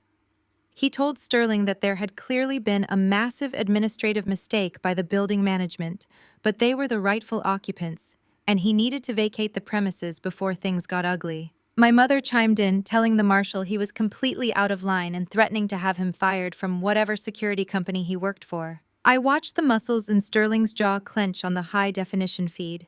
The sheer audacity of these four people attempting a brazen home invasion in broad daylight and then trying to evict the rightful tenant was staggering. They were so blinded by their own narcissism and their desperate need to maintain a fake image of wealth that they had completely lost touch with reality. Sterling took a slow, deliberate step forward out of the doorway and into the hall. The sheer physical presence of the man forced Trent to take a hasty step backward. Sterling did not raise his voice. He did not need to yell to command the space. He reached into his pocket and pulled out his federal credentials, holding them up so the high-definition camera lens caught the gold seal perfectly. he officially identified himself as Deputy Sterling of the United States Marshals Service. He stated in a voice like cracking ice that this was a federally leased residence secured by the United States government. He then pointed directly to the crowbar still gripped in Trent's sweaty hand. He informed Trent that he was standing on federal property, holding a burglary tool, and attempting to break into the home of a federal officer. The color drained completely from Trent's face. The smug, entitled smirk that usually lived on his features vanished instantly, replaced by stark, genuine terror. He looked at the federal badge, then looked down at the heavy steel crowbar in his hand, suddenly realizing the catastrophic gravity of the situation. His white privilege and his wealthy parents from Connecticut could not shield him from a federal agent standing in front of him. He opened his mouth to speak, to deploy his usual slick excuses to talk his way out of the corner he had painted himself into. He stammered that there had been a misunderstanding, that his sister-in-law rented the unit and had given them permission to be there. Sterling cut him off instantly. He told Trent he had exactly 3 seconds to drop the weapon and place his hands flat against the corridor wall, or he would be subdued with extreme prejudice. Trent froze, his mouth hanging open in silent panic. Jada let out a sharp gasp, stepping back and bumping into my mother. Vivian and Calvin looked at each other, their carefully crafted social facade crumbling into dust right there in the hallway. They had spent my entire life bullying me into submission, demanding my resources to fund Trent's illusions of grandeur. They thought they were marching into an easy victory, an empty luxury apartment they could use to impress their white in-laws. Instead, they had marched blindly into a federal trap of their own making. I sat in the boardroom in London, surrounded by oblivious executives, and felt a smile spread across my face. I watched the screen, waiting for the second Trent realized his entire life was about to be dismantled. The silence in the hallway lasted for exactly 3 seconds. It was the amount of time Deputy Sterling had given Trent to drop the heavy steel crowbar and place his hands against the wall. But my sister Jada simply could not process the reality of the situation. She had spent her entire 32 years of life having the world bend to her tantrums. Our parents had conditioned her to believe that consequences were for other people, and that my belongings were hers by birthright. She looked at the gleaming federal badge on Sterling's chest, and her broken narcissistic logic convinced her it was a prop. Jada let out a loud, dramatic scoff that echoed sharply through my wireless earbud. She stepped out from behind her frozen husband and pointed a trembling, manicured finger directly at the marshal. She screamed that this was nothing but a cruel, petty prank. She yelled into the empty corridor, calling me a bitter, jealous woman who had hired a private security guard just to humiliate her before her wealthy in-laws arrived. She told Sterling he was going to be fired for participating in my childish games and demanded he step aside so she could get into her apartment. Sterling did not move a single muscle. He watched her with eyes as cold and deep as a frozen lake. He warned her firmly to step back and keep her distance. But Jada was so utterly blinded by her own entitlement that she completely ignored the warning of a federal agent. She stomped forward in her cheap imitation designer heels and actually tried to physically shove her way past his solid frame to cross the threshold into the penthouse. Sterling reacted with the lightning-fast precision of a highly trained law enforcement officer. He sidestepped Jada's aggressive push, letting her stumble awkwardly against the doorframe. In the exact same fluid motion, he turned his attention to the actual threat. Trent was still standing there, clutching the steel crowbar, his brain completely short-circuiting in the face of absolute authority. Sterling reached out and gripped Trent's wrist with one massive hand while applying a precise tactical strike to Trent's forearm with the other. Trent let out a high-pitched yelp of pain. The steel crowbar slipped from his grasp and hit the polished hardwood floor with a heavy metallic clang that rang through my audio feed. Before Trent could even process that he had been disarmed, Sterling spun him around completely. He slammed Trent chest first against the textured wallpaper of the corridor. The impact knocked the wind right out of Trent's lungs. Sterling kicked Trent's legs apart, forcing him into a wide, vulnerable stance. In less than 2 seconds, Sterling had pulled his handcuffs from his tactical belt. The sharp, mechanical clicking of the metal cuffs, ratcheting tightly around Trent's wrists, was the most satisfying symphony I had ever heard. Trent started whining immediately. His voice was breathless and panicked, completely stripped of the arrogant bravado he had displayed at the restaurant in Atlanta. He begged the marshal to stop saying it was all a huge mistake and that he was a respectable business owner. Sterling ignored his whimpering entirely. He pressed his forearm firmly against Trent's upper back, holding him pinned to the wall. He recited the charges loudly and clearly so that every word was captured by my security camera. He informed Trent that he was officially under arrest for attempted residential burglary, the destruction of federal property, and threatening a sworn federal officer with a deadly weapon. Jada started screaming hysterically. She threw her hands to her face, watching her husband being treated like the criminal he actually was. Her carefully constructed illusion of high society living was violently collapsing in a public hallway. She tried to reach for Trent, crying out that he was wearing an expensive suit and that Sterling was hurting him. Sterling barked a final lethal warning, telling her if she advanced one more step, she would be placed in handcuffs, right next to her husband, for interfering with a federal arrest. Jada froze, her face completely washed of color, her chest heaving with panicked sobs. This was the moment my parents, Calvin and Vivian, decided to intervene.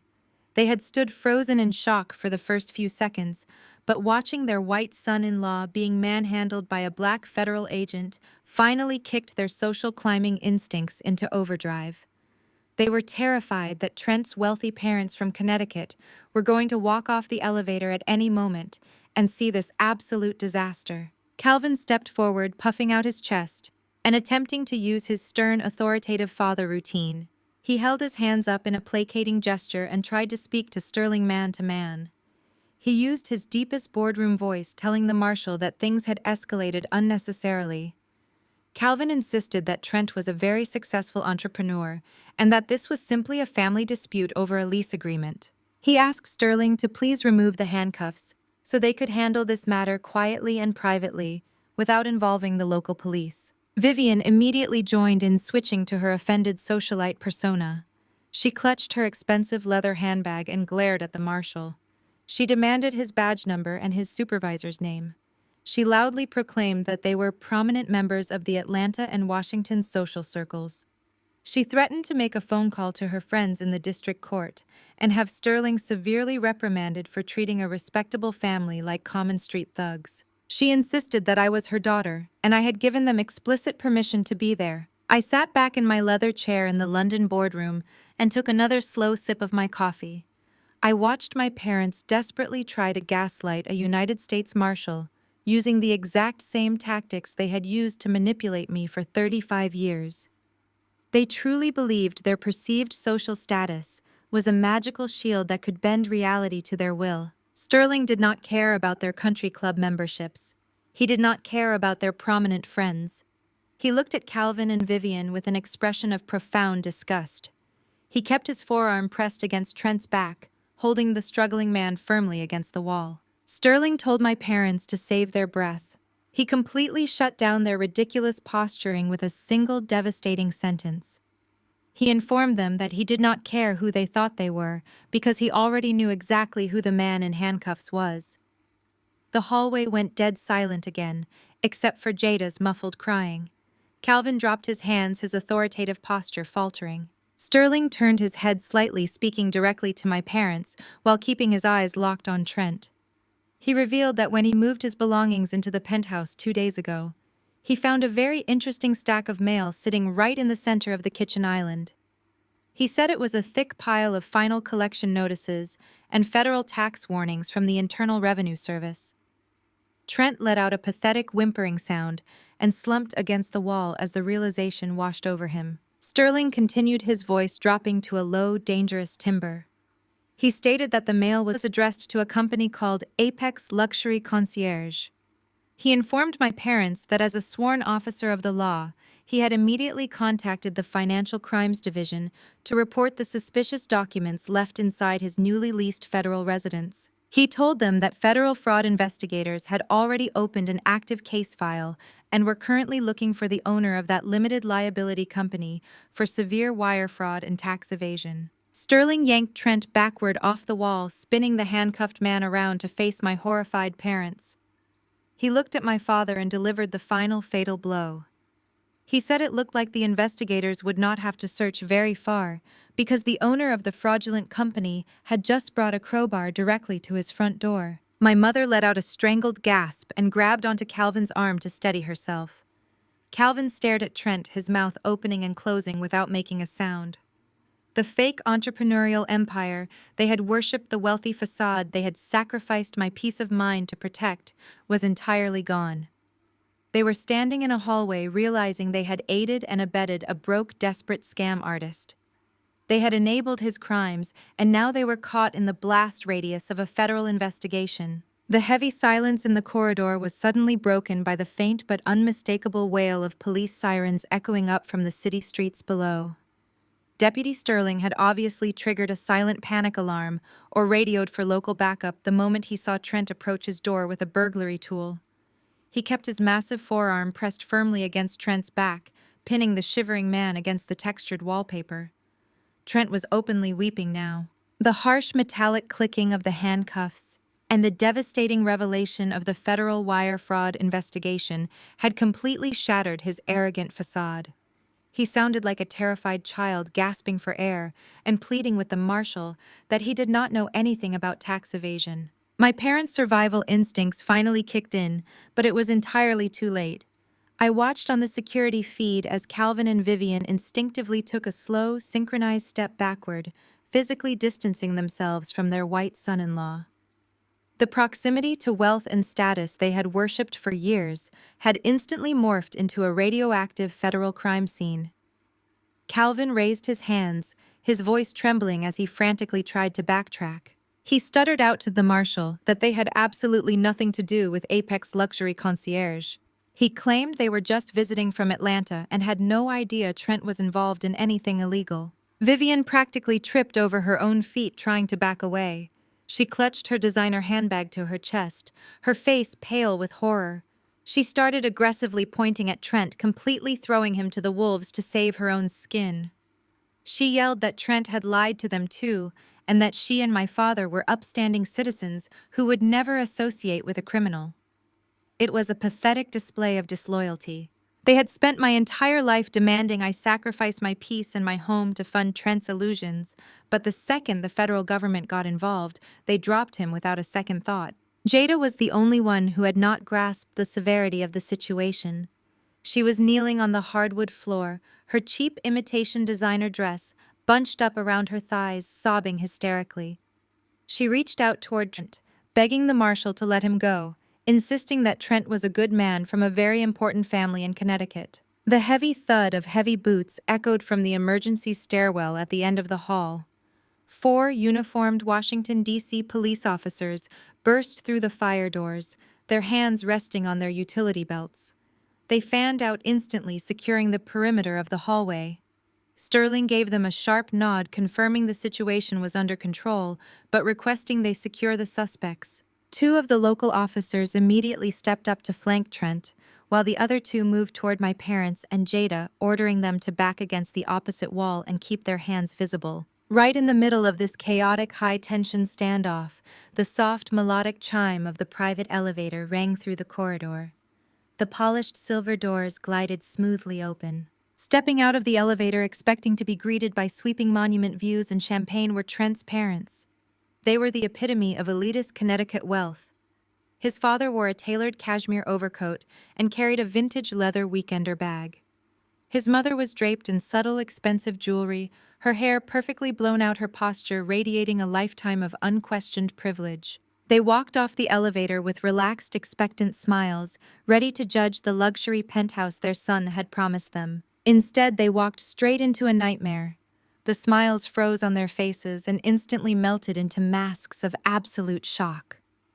They stopped dead in their tracks, their expensive leather bags dropping to the polished floor with a dull thud. They saw their son pressed against the wall by local police, his hands shackled tightly behind his back. They saw my sister Jada crawling on the floor, sobbing uncontrollably with her mascara running down her face in thick black streaks. They saw my parents, Calvin and Vivian, pinned against the opposite wall by uniformed officers looking like terrified common criminals. And standing in the center of it all, commanding the entire space with lethal federal authority, was Deputy Sterling. Trent's mother let out a sharp, terrified gasp, pressing her manicured hand to her chest. Trent's father immediately went red in the face, his inherent white privilege flaring up as a defense mechanism. He puffed out his chest and marched forward, demanding to know what the hell was going on. He used his deepest, most authoritative voice, shouting at the officers that he was a personal friend of several district judges and demanding they unhand his son immediately. He pointed at Sterling, assuming the black man in tactical gear was just an overzealous private security guard. Sterling did not even blink. He turned his head slowly and looked at Trent's father with a gaze so cold it could freeze boiling water. Sterling reached into his vest, pulled out his gold federal credentials, and held them up. He identified himself as a Deputy United States Marshal and ordered Trent's father to step back behind the elevator threshold or risk being arrested for interfering with a federal investigation. Trent's father stopped so fast he nearly lost his footing. The mention of a federal investigation hit him like a physical blow. His blustering authority vanished instantly. Trent turned his head, pressing his cheek against the wallpaper, and looked at his parents with tear-filled, panicked eyes. He cried out to his father, begging him to call their lawyers, and telling him it was all a huge misunderstanding about a lease agreement. Sterling did not let him finish his sentence. Standing tall in the center of the hallway, surrounded by local police, and staring directly at Trent's horrified parents, Sterling began to read Trent his Miranda rights. His deep, commanding voice echoed off the marble walls. He advised Trent that he had the right to remain silent. He advised him that anything he said could and would be used against him in a federal court of law. He advised him of his right to an attorney. Every single word was a hammer striking the final nails into the coffin of Trent's fake empire. Trent's mother began to quietly weep, covering her face in absolute humiliation. She could not bear the shame of watching her son being treated like a common felon in the hallway of a building she thought he owned.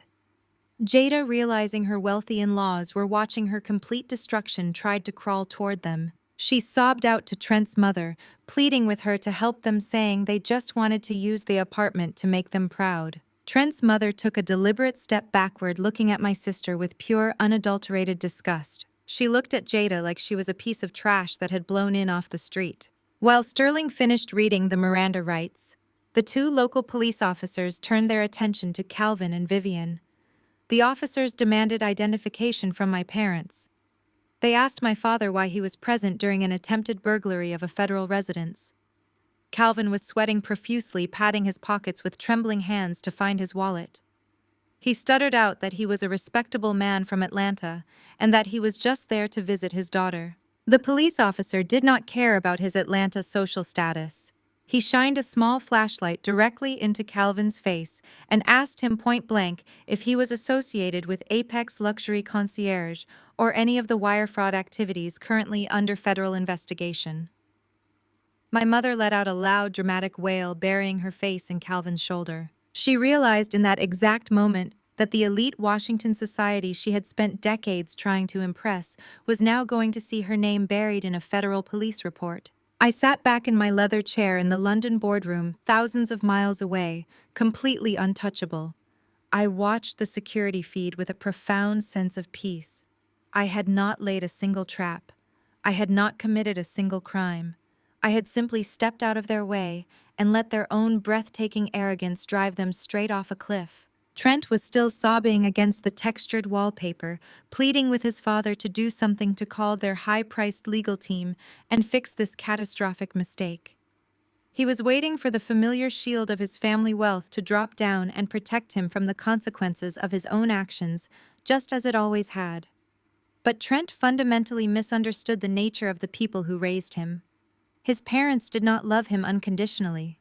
They loved their pristine reputation and their proximity to power. Trent's father stood frozen just outside the elevator threshold, his expensive cashmere overcoat suddenly looking heavy on his shoulders.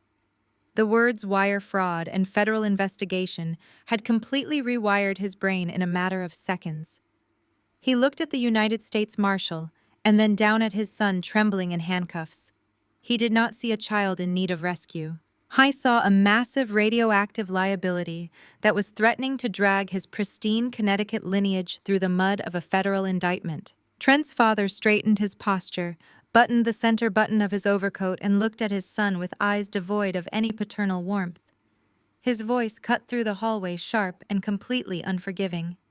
He told Trent that he had spent his entire life cleaning up his careless financial messes, but he would absolutely not allow the federal government to audit their family assets because of a fraudulent luxury concierge scam. I explicitly stated that Trent had brought federal heat onto their family name and that he was completely on his own. Trent let out a strangled gasp, pulling against the heavy steel handcuffs. He begged his mother to intervene. He pleaded with her, telling her he was going to federal prison and that he needed their help.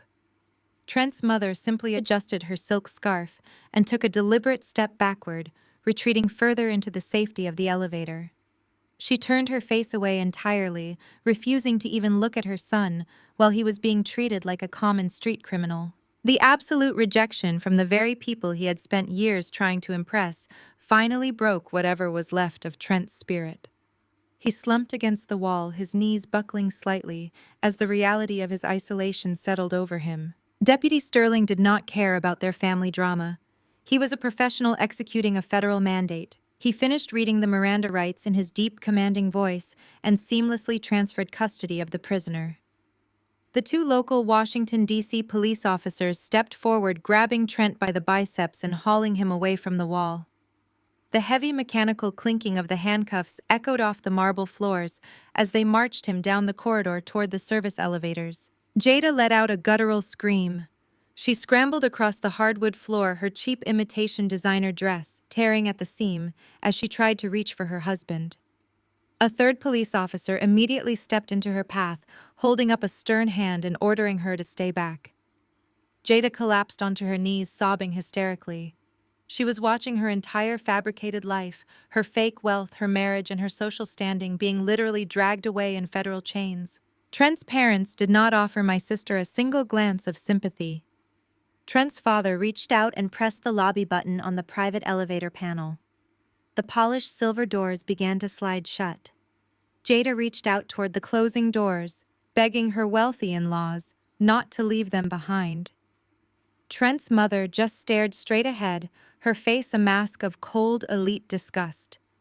The elevator doors clicked shut, sealing them away and abandoning my sister to the ruins of her own entitlement. The hallway was now completely devoid of the luxury facade my family had tried so desperately to project. The remaining police officers turned their full attention to my parents, Calvin and Vivian, who were still pinned against the opposite wall. The commanding officer, a tall woman with a no-nonsense demeanor, asked my parents for their identification one more time. Calvin was shaking so badly he dropped his leather wallet twice before managing to hand over his Georgia driver's license. The officer scrutinized the identification and then looked at my parents with absolute disdain. She informed Calvin and Vivian that they were standing in a secure federal residence without authorization. She explicitly stated that the only reason they were not being arrested for attempted burglary right alongside their son-in-law was because Deputy Sterling had confirmed they did not physically wield the crowbar. However, she made it abundantly clear that their presence was no longer tolerated. The officer pointed her finger down the long corridor toward the emergency exit stairs. She ordered my parents and my sister to vacate the premises immediately. She warned them that if building security or local law enforcement caught them anywhere on the property, again they would be arrested and charged with criminal trespassing on a federal facility. Vivian, my mother, who had spent her entire life obsessing over her image and terrorizing me to maintain her social climbing status, was completely broken. Her expensive makeup was smeared with tears of profound humiliation. She looked around the hallway, realizing that the elite Washington society she so desperately wanted to be a part of would soon hear about her disgraceful removal from this building. She grabbed Calvin's arm, her fingers trembling violently. Calvin tried to salvage a microscopic shred of his patriarchal dignity. He puffed out his chest, attempted to smooth the wrinkles from his suit jacket, and told the officer that they were leaving voluntarily. The officer simply raised an eyebrow and told him to start walking. My father reached down and grabbed Jada by the arm, hauling her roughly to her feet. Jada was a mess. Her hair was disheveled, her face was swollen, and she was hyperventilating. As Calvin pulled her toward the exit stairs, Jada stumbled and looked back toward the heavy oak door of the penthouse. I leaned forward in my leather chair in the London boardroom, my eyes locked on the high-definition security feed. Jada stopped resisting my father's pull for just a fraction of a second. She lifted her tear-streaked face and looked directly up at the small dark lens of my custom ring camera, mounted above the doorframe. The frantic panic in her eyes slowly dissolved into a stark, horrifying realization. She stared into the camera, and in that single moment of absolute clarity, I knew she finally understood. She realized that I had not hired a private security guard. I had not orchestrated an elaborate prank to embarrass her in front of her in-laws. I had not lured her into a malicious trap to ruin her weekend. I had simply removed myself from the equation.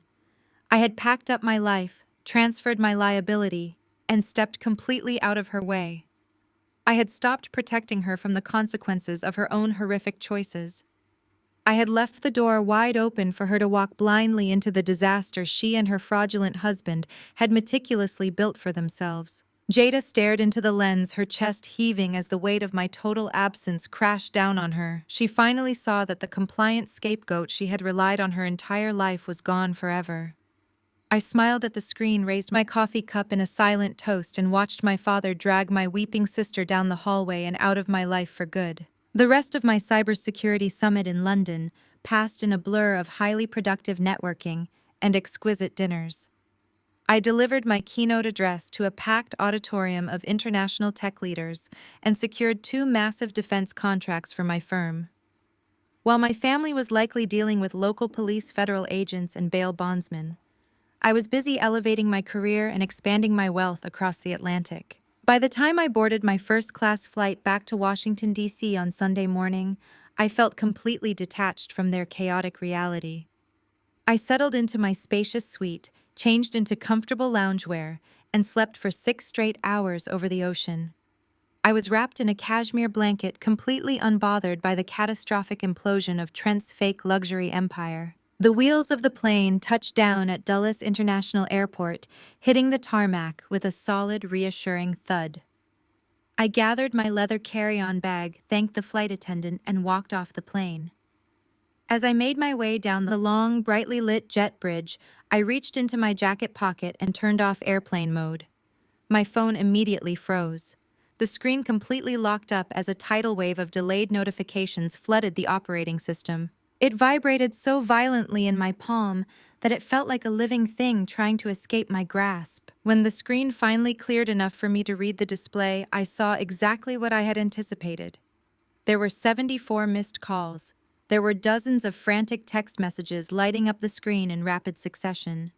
And my voicemail inbox, which I had deliberately emptied before the trip, was at 100% capacity. I did not listen to a single message while walking through the airport. I kept my head high, breezed through customs with my global entry clearance, and walked out into the crisp Virginia evening air. My private corporate car was waiting at the curb. I slid into the quiet, spacious back seat, gave the driver my new Alexandria address, and finally put my wireless earbuds in. As the car pulled onto the highway heading toward my hidden sanctuary, I accessed my voicemail. It was a masterclass in narcissistic gaslighting and pure unadulterated panic. I tapped play on the first message.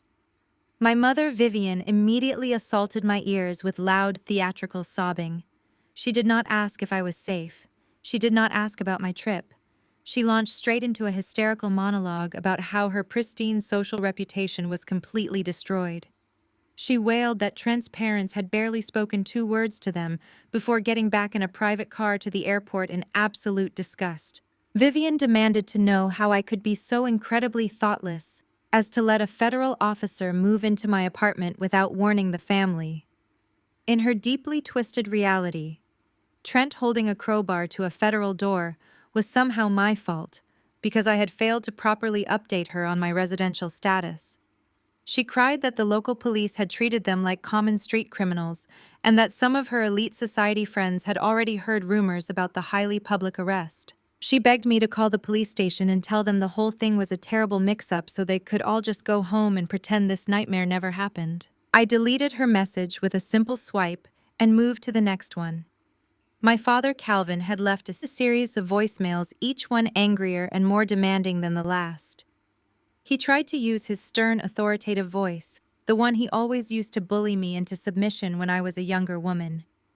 He commanded me to pick up the phone immediately. He stated that Trent was sitting in a federal holding cell and that the bail was set at an astronomical amount because he was considered a severe flight risk with hidden assets. Calvin ordered me to get down to the police station right that second to clear up this ridiculous misunderstanding. He actually had the audacity to suggest that I should tell the federal investigators I had given Trent permission to break the lock because I had somehow lost my key. He wanted me to commit a felony. He wanted me to perjure myself, to lie to federal agents, and risk my own top-secret security clearance just to save his white son-in-law from facing the consequences of massive wire fraud. I shook my head, deleted his messages, and clicked on the final cluster of voicemails. They were all from Jada. My golden child sister had completely lost her grip on reality. She was not crying like my mother. She was absolutely unhinged. She screamed into the phone, her voice cracking with pure venom. She blamed me entirely for Trent's arrest.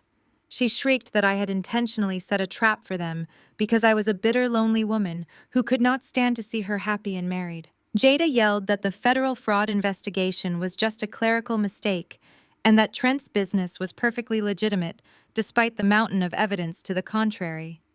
Then she made her ultimate demand. She demanded I wire her $50,000 immediately to cover Trent's legal retainer. She threatened that if I did not fix this right now, she would make sure our parents never spoke to me again. The sheer lack of self-awareness was breathtaking. They had marched to my home with a burglary tool, they had planned to intercept federal mail, and yet in their minds, I was the villain for simply not being there to absorb the blow. They were drowning in the ocean of their own consequences and screaming at me for not jumping in to act as their life raft. The black car pulled off the main road and navigated through the quiet, historic streets of Alexandria. We turned down a private cobblestone courtyard and stopped in front of my new multi-million-dollar townhome. The heavy wrought iron gates stood tall and secure, protecting my property. I thanked the driver, grabbed my bag, and walked up to my solid mahogany front door. The biometric scanner read my fingerprint instantly, and the heavy deadbolt clicked open smoothly. I stepped inside my new kingdom. The house was a sanctuary of exposed brick-high ceilings and absolute profound silence. There was no family drama waiting in the hallway. There were no demanding parents trying to manipulate me. There were no entitled sisters demanding my money or my space. I dropped my bag by the door, walked into my pristine chef kitchen, and pulled a bottle of vintage Pinot Noir from the wine fridge. I poured myself a generous glass, holding the crystal up to the soft ambient lighting. I took a slow, satisfying sip, letting the rich flavor ground me in the present moment. I pulled my phone out of my jacket pocket and looked at the dozens of frantic messages still pouring into the family group chat. They were desperate for a reaction. They were starving for my compliance. I opened my contact settings. I selected my mother's number and pressed block. I selected my father's number and pressed block.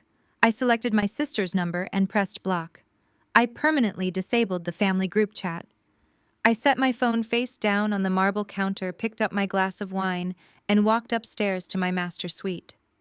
That night, wrapped in pure silk sheets in a fortress they knew absolutely nothing about, I slept beautifully. I woke up the next morning as the sunlight filtered through the sheer curtains of my master bedroom. For the first time in my adult life, I did not reach for my phone with a sense of impending dread.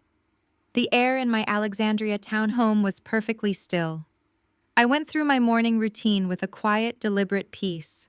I drank my matcha tea, reviewed my daily briefing, and dressed in a tailored emerald green suit that projected absolute authority. I slipped on my heels, grabbed my leather briefcase, and headed out to my waiting car. The drive into downtown Washington, D.C. was smooth. The city was bustling with politicians, lobbyists, and corporate executives, all rushing to secure their own power. I fit perfectly into that landscape. My firm occupied the top 10 floors of a massive glass and steel high-rise located just blocks from the Capitol. The building was a fortress of modern architecture featuring a sprawling 3-story lobby with gleaming marble floors, structural water features, and a heavily guarded reception desk. It was designed to intimidate. I walked through the revolving glass doors, returning the polite nods of the building staff. I was mentally preparing for my 10 o'clock meeting with the board of directors. I had completely compartmentalized the federal disaster my family was currently drowning in. But narcissists are like parasites. When you cut off their food supply, they become incredibly desperate and incredibly reckless. I was halfway across the sprawling marble lobby when I heard it. Zuri. The sharp, shrill sound of my mother.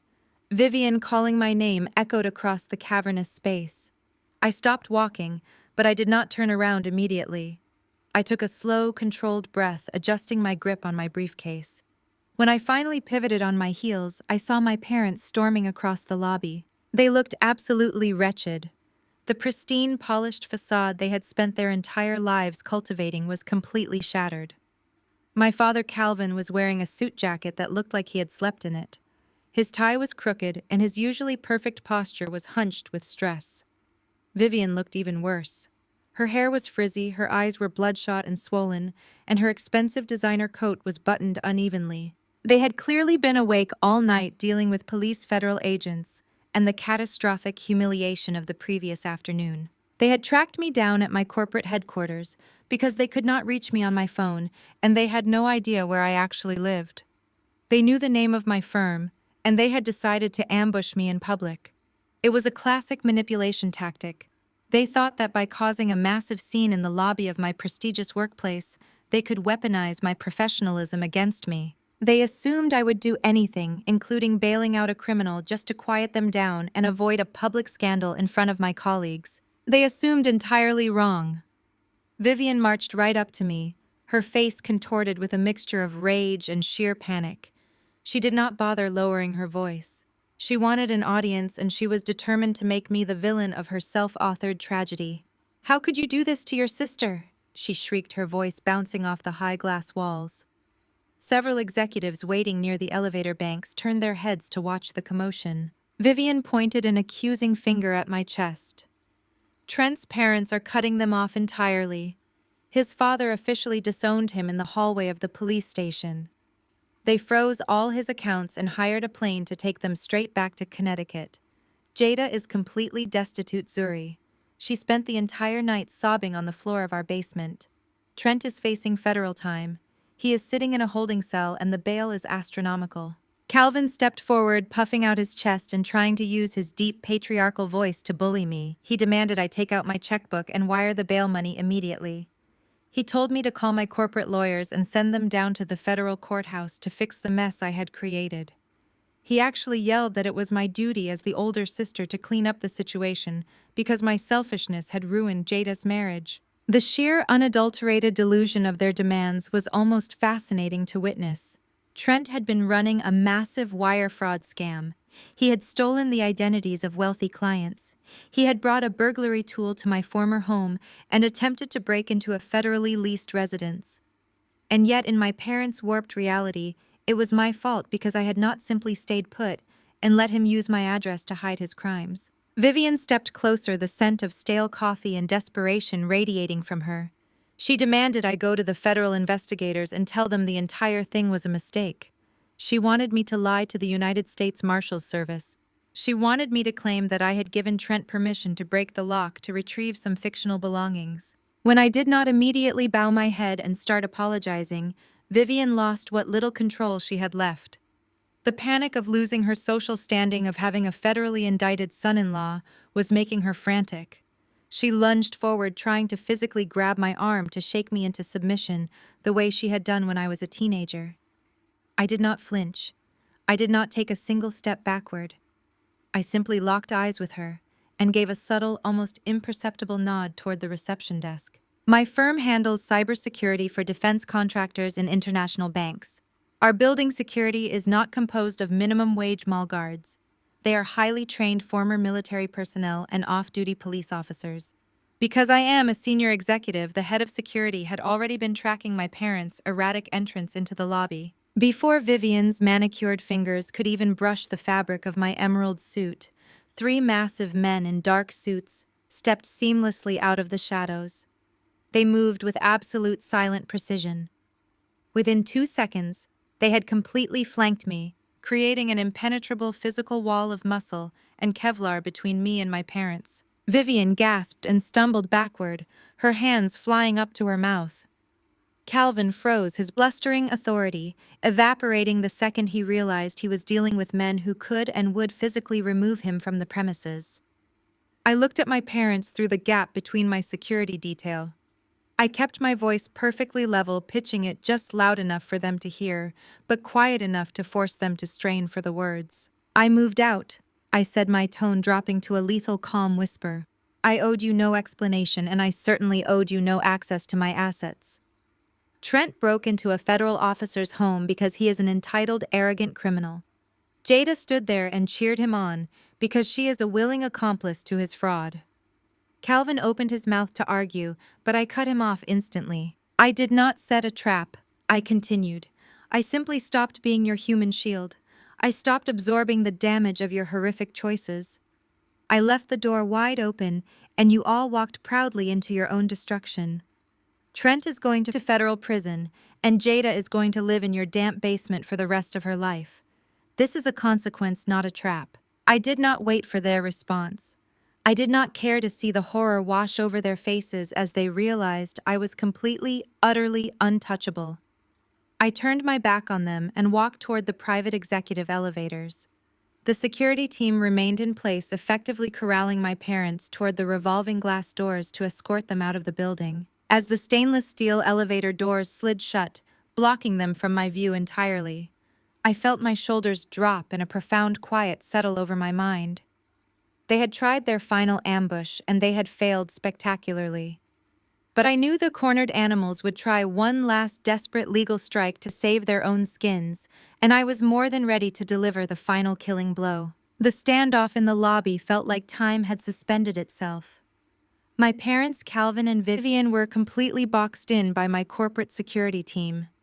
The three massive guards stood with their hands clasped in front of them, creating an impenetrable wall of tailored suits and tactical awareness. I stood just a few feet away, safe on the other side of that barrier.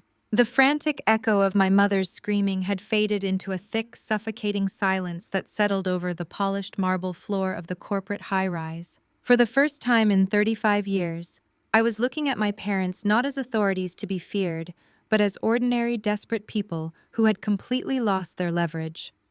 Vivian was breathing heavily, her chest heaving under her expensive designer coat. Her eyes darted wildly, searching for any crack in my armor, any sign of the compliant daughter she had controlled for decades. Calvin stood rigidly, his jaw clenched tight, trying to mask his profound humiliation with a look of stern disapproval. They were waiting for me to break. They were waiting for the ingrained guilt to kick in. They fully expected me to wave the guards away, pull out my checkbook, and ask how much it would cost to make the federal charges disappear. I took a slow, deliberate breath. I felt the cool, conditioned air of the corporate lobby fill my lungs. I looked at the two people who had brought me into this world and realized I felt absolutely nothing for them. The reservoir of empathy I had kept overflowing for my family had finally run completely dry. I stepped half a pace forward, closing the distance just enough so they could hear the absolute finality in my voice. I did not raise my tone. I did not need to shout to command the space. I let my voice drop to a lethal, calm whisper that cut through the silence sharper than glass. "I moved out," I told them. The three simple words hit them like a physical blow. Vivian's eyes widened in shock. Calvin opened his mouth to speak, but I held up a single manicured finger, instantly silencing him. "I owed you no explanation," I continued, my voice steady and unyielding. "And I certainly owed you no access to my assets. You came to my city and demanded I hand over the keys to a home I work 80 hours a week to afford. You demanded I sleep in a damp basement so your white son-in-law could pretend he owned my success. You wanted to use my life as a prop to impress his elitist parents from Connecticut. You thought you could just bully me out of my own sanctuary because you have spent my entire life convincing yourselves that what is mine is yours." Vivian shook her head, tears welling in her eyes. "Zuri, please," she whispered, her voice cracking. "We are your family. You cannot just turn your back on us when we are in crisis." "You are accomplices," I corrected her coldly. Trent broke into a federal officer's home because he is an entitled, arrogant criminal. He is a fraud who hides behind his tailored suits and his parents' wealth. He used my exact residential address to register his fake limited liability companies. He was committing wire fraud and dodging federal tax authorities right under your noses, and you enabled him. You enabled him because you were so desperate for the social status. You thought his whiteness and his background would bring to this family. Calvin's face flushed a dark, angry red. He tried to puff out his chest, trying to summon his old patriarchal dominance. You watch your mouth, Zuri, he hissed, stepping forward, but the lead security guard immediately shifted into his path, blocking his advance. You do not know what you are talking about. Jada is your sister. She is innocent in all of this. Trent told her the business was legitimate. Jada is an accomplice, I stated, delivering the fact with absolute clinical precision. She stood in that hallway and cheered him on while he held a steel crowbar to a federal door. She knew exactly what Trent was doing. She knew about the debt. She knew about the scams. She wanted the designer dresses and the luxury cars so badly she did not care who had to be destroyed to get them. And you both stood there and let it happen because you value your fake social image more than you value my safety, my career, or my freedom. The truth stripped them bare right there in the middle of the corporate lobby. There were no more excuses left to make. There was no more gaslighting that could save them from the reality of their own horrific choices. They had gambled my life to fund Jada's delusions, and they had lost everything. Vivian let out a pathetic sob, reaching a trembling hand out toward me. We did not know, she cried, attempting one last desperate play for my pity. We did not know about the federal investigation, Zuri. We just wanted Jada to be happy. Please, you have to call your lawyers. You have to tell the police you gave them permission to go inside. You have to save your sister from this nightmare. I looked at my mother's outstretched hand and felt a profound sense of closure. The emotional core of my trauma, the desperate childhood need for her approval, simply dissolved into dust. I was no longer the scapegoat seeking validation from people incapable of giving it. I was an executive, a self-made woman, and a survivor who had finally learned how to fight back. I did not set a trap, I said, keeping my gaze locked on hers. I simply stopped being your human shield. I stopped absorbing the damage of your entitlement. I left the door wide open, and you all walked proudly into your own destruction. Trent is going to federal prison, and Jada is going to face the absolute ruin of her fake high society life. I paused, letting the silence stretch out, allowing the absolute devastation of their situation to settle deep into their bones. This is a consequence, not a trap, I stated. I did not wait for their response. I did not care to listen to their begging, their apologies, or their empty threats. I turned my back on them completely and walked toward the polished steel doors of the private executive elevators. Behind me, I heard the lead security guard politely but firmly instruct my parents to exit the building immediately or face criminal trespassing charges. I heard Vivian let out a loud, dramatic wail of defeat as the guards began actively escorting them towards the revolving glass doors. I pressed the call button for the elevator and watched the floor numbers descend on the digital display. I stood tall, my shoulders relaxed, my mind razor sharp. I knew this was not the absolute end of the war. Narcissists do not simply walk away when their ego has been publicly shattered. They would panic. They would scramble for a defense. I knew Trent's high-priced legal team would try to come after me to save their golden boy from a federal indictment. But they had absolutely no idea the massive arsenal of digital forensics I had already compiled against them. I stepped into the elevator, the steel doors sliding shut and severing my connection to my toxic parents forever. The emotional battle was officially over, and I was more than ready to execute the final legal strike. Exactly 7 days after I left my parents standing in the lobby of my corporate headquarters, the illusion of their silence was finally broken. I knew they were too deeply entrenched in their own narcissistic reality to simply accept defeat. The quiet week had just been the calm before a desperate fabricated storm. I was sitting at my desk reviewing a vulnerability assessment for a major banking client when my assistant informed me that a process server was waiting at the reception desk. I did not panic. I simply instructed my assistant to send the man up, and I accepted the thick manila envelope with a polite nod. I broke the seal and pulled out a formal legal subpoena. It was drafted by a highly aggressive, extremely expensive boutique defense firm located in downtown Washington. Trent had somehow managed to secure bail. I imagined his wealthy Connecticut parents had quietly paid a bail bondsman just to keep their son out of a federal holding cell while they figured out how to quietly disown him. Now out on bond, Trent and his high-priced lawyers had concocted a completely delusional legal strategy to save him from a federal indictment. I read through the documents and actually let out a sharp laugh. Their defense narrative was an absolute work of fiction. Trent's lawyers were trying to spin a story where I had explicitly given Trent verbal permission to enter the penthouse to retrieve some of my belongings. They were attempting to frame Deputy Sterling not as the rightful federal tenant, but as an aggressive, unhinged intruder who had violently assaulted an innocent man checking on his sister-in-law's property. They wanted to depose me. They were demanding I testify under oath that I had authorized Trent's entry, effectively attempting to force me to commit perjury to save him from federal prison. I picked up my office phone and dialed Valerie. Valerie is the lead corporate attorney for my cybersecurity firm. She is a brilliant, fierce African-American woman who navigates the cutthroat legal landscape of Washington with absolute lethal precision. I sent her a secure digital copy of the subpoena. She called me back less than 5 minutes later, her voice radiating an icy professional amusement. She told me to gather every single piece of digital forensic evidence I had captured over the past month and meet her in her office. We spent the next 2 days building a counterstrike that was mathematically impossible to defeat. As a cybersecurity executive, I do not rely on hearsay or emotional testimony. I rely on hard, immutable data. I pulled the exact access logs from my custom door security system. I compiled the high-definition video and audio recordings. I extracted the metadata from Jada's increasingly abusive text messages, proving exactly what time they were sent and from what internet protocol addresses. Valerie reviewed the mountain of digital evidence with a sharp, predatory smile.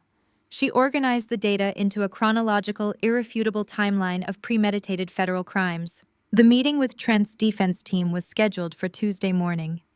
Valerie and I walked into the sleek, mahogany-paneled boardroom of opposing counsel right on time. We were both wearing impeccably tailored suits projecting an aura of total unbothered authority. Sitting across the massive conference table were Trent, Jada, and a team of 3 defense attorneys. The physical toll of the past week was written all over my sister and her husband. Trent was wearing a suit, but it hung slightly loose on his frame, and the arrogant, confident glow he usually carried had been completely stripped away. He looked exhausted, his skin pale and slightly clammy. Jada looked even worse. Her expensive hair extensions were frizzy at the roots, and the heavy makeup she had applied could not hide the dark, bruised-looking bags under her eyes. The reality of her collapsing social status was eating her alive. Yet despite their physical deterioration, they both tried to sit up straight and project a smug aura of superiority when Valerie and I entered the room. They actually believed their expensive lawyers had found a loophole. They believed they could still bully me into submission using the threat of a legal subpoena. The lead defense attorney, a slick older white man named Harrison, adjusted his silk tie and cleared his throat to begin the meeting. He did not bother with pleasantries. He launched straight into his fabricated narrative, utilizing an incredibly condescending tone that he clearly reserved for women he thought he could easily intimidate. Harrison leaned forward, resting his elbows on the polished mahogany. He stated that this entire situation with the United States Marshals Service was a catastrophic misunderstanding that had escalated completely out of control. He looked directly at me and claimed that his client Trent had been acting under the explicit assumption of my permission. Harrison smoothly asserted that Jada had informed Trent the apartment was vacant and available for their use. I then took his delusion a step further. He claimed that the federal agent had acted with unnecessary and excessive force. He stated that Trent's legal team was preparing to file a massive civil rights lawsuit against the Marshals Service and the building management for the violent assault on his client. But Harrison added with a slick, predatory smile they preferred to handle things quietly. He said they were willing to forgo the civil suit and keep my name out of the press if I simply signed a sworn affidavit stating I had given Trent authorization to bypass the door lock. Harrison leaned back in his leather chair, folding his hands together. He dropped his voice into a threatening timbre. He warned me that if I refused to cooperate, I would be subpoenaed to a highly public federal trial. He threatened to drag my professional reputation through the mud. He said he would paint me as a hostile, unstable sister who had orchestrated a malicious setup, and that such a scandal would undoubtedly destroy my corporate career and strip me of my security clearance. Jada crossed her arms over her chest and shot me a triumphant glare. Trent visibly relaxed in his chair, a smug smirk finally returning to his pale face. They thought they had backed me into an inescapable corner. They thought the threat of public humiliation would trigger my old childhood conditioning and force me to fall on my sword to save them. I did not flinch. I did not break eye contact with Harrison. I did not offer a single word of defense or explanation. I simply sat perfectly still, breathing at a slow, steady rhythm, and let the suffocating silence stretch across the enormous boardroom.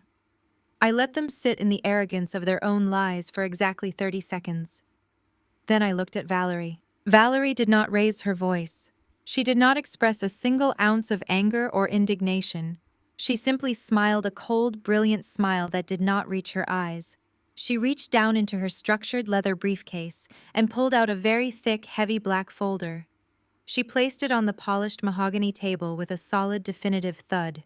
Valerie looked directly at Harrison, keeping her hand resting lightly on the cover of the folder. She did not say a word. She just smiled and slid the heavy black folder across the smooth wooden surface, stopping it exactly an inch from Harrison's folded hands. Harrison stared at the black folder resting an inch from his hands. The arrogant smirk that had plastered his face just moments ago flickered. He reached out and flipped open the heavy cover. Valerie leaned back in her leather chair, crossing her legs. She did not raise her voice, but the authority in her tone commanded the entire room. She instructed Harrison to turn to the first tab. She told him he was looking at a pristine, irrefutable digital forensic trail that I had personally compiled and verified. Harrison began to read.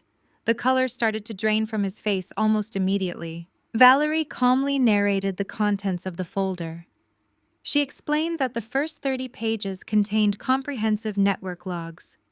They detailed exactly how Trent had routed his fraudulent luxury concierge businesses through my secure residential internet protocol address. We provided the precise timestamp server requests and geolocation data, proving beyond a shadow of a doubt that Trent was actively committing federal wire fraud. We included copies of the forged legal documents Trent had created using my penthouse as his corporate shield to dodge his creditors and evade the Internal Revenue Service. Trent shifted uncomfortably in his chair. He tugged at his silk tie, suddenly looking like he could not pull enough oxygen into his lungs. Valerie instructed Harrison to turn to the second tab. This was the section that absolutely annihilated their entire defense strategy. Harrison had just spent the last 10 minutes threatening to drag me into a public trial, claiming I had given Trent verbal permission to enter the apartment. But digital data does not lie, and it cannot be cross-examined into confusion. Printed in full color and certified with extracted metadata were the complete transcripts of Jada's text messages. Valerie did not just let Harrison read them silently. She read them aloud, letting the aggressive words hang in the quiet air of the boardroom. "Give me the door code or Trent will break the lock. I know you are ignoring me, Zuri." Valerie looked directly at Harrison. She pointed out that Jada's own text messages explicitly proved premeditation. They documented a clear intent to commit forced entry and destroy property. She then directed his attention to the certified cellular logs, proving that I had never sent a single reply. I had never authorized their entry. I had never given them a code. There was no verbal agreement, and there was absolutely no misunderstanding. Jada and Trent had conspired to break into a federal residence, and they had documented their own crime in writing. I sat perfectly still and watched the dynamic in the room completely invert. Trent had severely miscalculated. He had hired a high-priced defense team and fed them a fabricated story about a simple family misunderstanding. He told them I was a compliant, jealous sister who would easily fold the second they threatened me with a subpoena. He never told his lawyers that I was a cybersecurity executive. He never told them that I hunted digital threats for a living, and that I was fully capable of handing the federal government a perfectly packaged airtight indictment on a silver platter. Harrison closed the heavy black folder. The crisp snap of the cardboard cover sounded like a judge bringing down a gavel. A defense attorney can work with a guilty client. They can work with a difficult client. But a high-powered Washington lawyer will absolutely not work with a client who lies to them and walks them blindly into a federal perjury trap. Harrison looked at Trent with an expression of pure, unadulterated professional disgust. He did not ask for a recess. He did not ask to confer with his client in private. He simply stood up from the mahogany table and buttoned his suit jacket. He looked down at Trent and informed him that their legal representation was effectively terminated immediately. Harrison stated in a cold, clinical voice that his firm would not suborn perjury. They would not fight a losing federal case for a client who had actively concealed digital evidence and lied to his own counsel. He advised Trent to find a public defender because no respectable private firm in the district would touch this case once the prosecution entered that folder into discovery. Trent's jaw dropped open. He looked up at Harrison, his eyes wide with absolute panic. He stammered, trying to formulate an excuse, trying to beg the lawyers to stay and figure out a loophole. But Harrison simply ignored him. He signaled to his two junior associates, who quickly packed their briefcases. Without another word, the three defense attorneys walked out of the boardroom, leaving Trent and Jada completely abandoned. The heavy wooden door clicked shut, leaving the four of us in the room. Valerie sat quietly beside me, radiating a calm, satisfied energy. Trent looked like he was going to be physically sick. The wealthy Connecticut safety net he had relied on his entire life had been completely pulled out from under him. His parents had disowned him and frozen his accounts. His expensive legal team had just walked out on him. I was staring down the barrel of a federal prison sentence, and he had absolutely no one left to manipulate. He put his head in his hands, his shoulders shaking. Jada sat frozen next to him. The reality of her collapsing world finally breached the thick walls of her lifelong delusion. She looked at Trent, crying into his hands, and then she looked across the table at me. The arrogant, smug expression she had worn when she walked into the room was entirely gone. It was replaced by the terrified, desperate look of a woman who had just realized she had pushed away the only person who had ever supported her. Jada burst into tears. She leaned across the wide mahogany table, her hands trembling violently. "Zuri, please," she sobbed, her voice cracking under the weight of her desperation. "You have to help us. His parents cut us off entirely. We have nothing left. The federal judge set Trent's bail so high we cannot even afford the bondsman fee. They are going to take him back to the federal holding facility tonight if we do not pay. You have millions in your accounts, Zuri. I know you do. Just give us a loan. I swear we will pay you back. I am your sister. You cannot just let them lock my husband in a cage." She was actually begging me for money. After attempting to break into my home, after demanding I sleep in a damp basement, after enabling a man who tried to destroy my career, she was sitting in a legal boardroom asking me to open my checkbook and save her. I looked at my golden child sister. I looked at the tears streaming down her face, ruining her expensive makeup. I felt no pity. I felt no residual familial obligation. I simply felt the deep, unwavering peace of a woman who had finally reclaimed her life. I leaned forward, resting my arms on the polished table.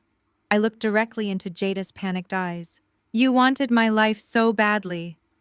"Jada," I said, my voice perfectly calm and completely hollow of any affection. "Now you have the consequences of it. Find another way to fund your lies." I stood up from the table, picked up my briefcase, and walked out of the room alongside Valerie. I did not look back at the sound of my sister's hysterical sobbing echoing off the boardroom walls. The aftermath of that boardroom meeting unfolded with the rapid, merciless efficiency of a tumbling house of cards. Without his expensive defense team, and with his parents completely severing his access to their wealth, Trent was thrown to the mercy of the federal justice system. The public defender assigned to his case took one look at the digital forensic folder Valerie and I had compiled and advised him to surrender immediately. There was no trial. There was no grand dramatic courtroom battle where Trent could try to charm his way out of consequences. Faced with an insurmountable mountain of evidence for wire fraud, identity theft, and threatening a federal officer, Trent accepted a federal plea deal. I was sentenced to 48 months in a federal correctional facility. The luxury concierge empire he boasted about over Wagyu steak in Atlanta ended with him trading his tailored linen suits for a standard-issue prison uniform. The financial blast radius of his conviction completely annihilated my sister Jada's fabricated reality. The federal government seized the bank accounts. The leasing companies came in the middle of the night and repossessed the luxury cars she loved to flaunt on social media. She was forced to sell her imitation designer bags and jewelry just to pay off the aggressive local creditors Trent had left in his wake. Completely destitute and utterly humiliated, Jada had absolutely nowhere else to go. In a twist of poetic justice so perfect, I could not have scripted it myself. Jada was forced to move back in with our parents. But Calvin and Vivian did not give her the plush upstairs guest room. Their own finances were taking a massive hit from the legal fees they incurred, trying to distance themselves from Trent's federal indictment. Jada was sent down to live in their dark, damp basement. She ended up sleeping on the exact same lumpy sofa that Vivian had viciously demanded I occupy so Jada could play pretend in my penthouse. For my parents, the social fallout was a fate worse than financial ruin. Calvin and Vivian had spent decades sacrificing my mental health to cultivate an elite, pristine image within the affluent African-American social circles of Washington and Atlanta. But elite society despises a messy public scandal. The news of their son-in-law attempting to break into a federally leased apartment and their own detention in the hallway spread through their country clubs and galas like wildfire. The invitations to charity dinners quietly stopped arriving. Their prominent friends suddenly became too busy to return their calls. When they walked into their favorite upscale restaurants, the hushed whispers and judgmental stares followed them to their tables. The proximity to whiteness and wealth they had worshipped had ultimately made them the laughingstock of the very people they spent their entire lives trying to impress. They were trapped in a quiet, socially isolated purgatory of their own making, living in a house thick with resentment, while their golden child wept in the basement. While their world collapsed, mine expanded into something more beautiful than I had ever imagined. The total removal of their toxic weight from my shoulders acted as a massive catalyst for my career and my personal growth. The board of directors at my cybersecurity firm recognized my flawless handling of complex threats and promoted me to Chief Information Security Officer. The compensation package was staggering, but the real reward was the profound, deep-seated peace that greeted me every single time I unlocked my front door. My hidden town home in Alexandria transformed into a true sanctuary. I filled the soaring, exposed brick walls with vibrant original artwork from local Black artists. I furnished the rooms exactly how I wanted them, without ever having to worry about someone dropping by unannounced to criticize my choices or demand my resources. My home became a safe harbor filled with the sound of jazz, the smell of good food, and the warmth of people who genuinely valued my presence. I spent the next year building a chosen family. I surrounded myself with fiercely intelligent, supportive friends who celebrated my professional victories and respected my boundaries. We did not communicate through passive-aggressive group chats or manufactured emergencies. We communicated with mutual respect and authentic love. The ultimate confirmation of my freedom came on Thanksgiving Day, exactly 1 year after the dinner in Atlanta that had set this entire chain of events into motion. The afternoon was crisp and golden. My townhome was filled with the rich, savory aromas of roasted turkey, candied yams, and collard greens simmering on my state-of-the-art stove. A dozen of my closest friends were gathered in the main living room, laughing loudly and pouring generous glasses of wine. The fireplace was crackling, casting a warm, inviting glow across the hardwood floors. I was standing at the kitchen island, wearing a comfortable silk set, feeling an overwhelming wave of gratitude for the life I had built. I picked up my phone to queue up a new playlist when the screen suddenly illuminated with an incoming text message. I stared at the display. The number was unregistered, but the frantic, entitled tone of the message was unmistakable. It was my mother, Vivian. She must have purchased a burner phone or borrowed a device to bypass the total blockade I had placed on all their numbers. "Zuri, please," she wrote, her text dripping with the same manipulative guilt trips she had weaponized against me since childhood. "You need to come over and help us fix this family." Jada is completely miserable down in the basement, and your father is so stressed about money, his blood pressure is through the roof. It is Thanksgiving. You need to be the bigger person and come home. We cannot keep living like this. You have so much and we are suffering. Stop being stubborn and come help your mother. I read the text message twice. A year ago, a message like that would have sent my heart rate skyrocketing. I would have felt the familiar crushing weight of obligation, demanding. I abandoned my own peace to go manage their emotional chaos. I would have felt guilty for enjoying a beautiful meal while my sister cried in a basement. But as I stood in my pristine kitchen, surrounded by the joyous laughter of my chosen family, I realized I felt absolutely nothing. There was no guilt, there was no anger, there was only a quiet, profound confirmation that I had made the exact right choice. They had not changed. They had learned absolutely nothing from the catastrophic destruction of their lives. They still viewed me as nothing more than a utility, a resource to be extracted the moment they felt uncomfortable. They wanted me to wade back into their toxic swamp and pull them out, but I had already dismantled the bridge. I looked away from the screen and gazed out into my living room. My friends were smiling, clinking their glasses and passing plates of food. They loved me for my mind, my loyalty, and my spirit, not for the square footage of my home or the limit on my credit cards. I turned my attention back to the glowing screen of my phone. I did not type a single word in reply. I did not need the last word. I tapped the settings icon on the unregistered number, selected the option to block the contact, and confirmed it permanently. I locked the phone and slid it into my pocket, severing the final microscopic thread attempting to connect me to my past. I picked up my crystal glass of vintage Pinot Noir and walked out of the kitchen, joining the warm, vibrant circle of my chosen family. As someone called for a toast, I raised my glass high. The firelight caught the deep red wine and reflected the genuine, unbothered smile on my face. I toasted to the strength it takes to walk away, to the absolute beauty of unbreakable boundaries, and to the sweet, peaceful reality of a life finally lived free. Have you ever had to walk away from toxic family members who only valued you for what they could extract from you? How did you find the courage to finally lock the door? Share your experiences in the comments below. And if this story resonated with you, please hit like and subscribe to hear more journeys of reclaiming your power and protecting your peace. Thank you for listening to my story, and remember that walking away is not a failure. It is the ultimate act of self-preservation. I am Zuri, 35 years old, and somehow still healing from wounds my family inflicted. As a vice president of cybersecurity, I escaped their toxicity, but last month it reached a breaking point. While I was on a business trip in London, my sister broke into my penthouse and texted me saying, "Give me the code or I will break the lock." When my parents arrived, they screamed into the camera that I was a sick girl setting a trap. So I just watched the security feed as she found out on her own that I had moved out 2 weeks earlier and the new tenant was a United States Marshal. Before I continue this story, let me know where you are watching from in the comments below. Hit like and subscribe if you have ever had to stand up to family who underestimated your worth.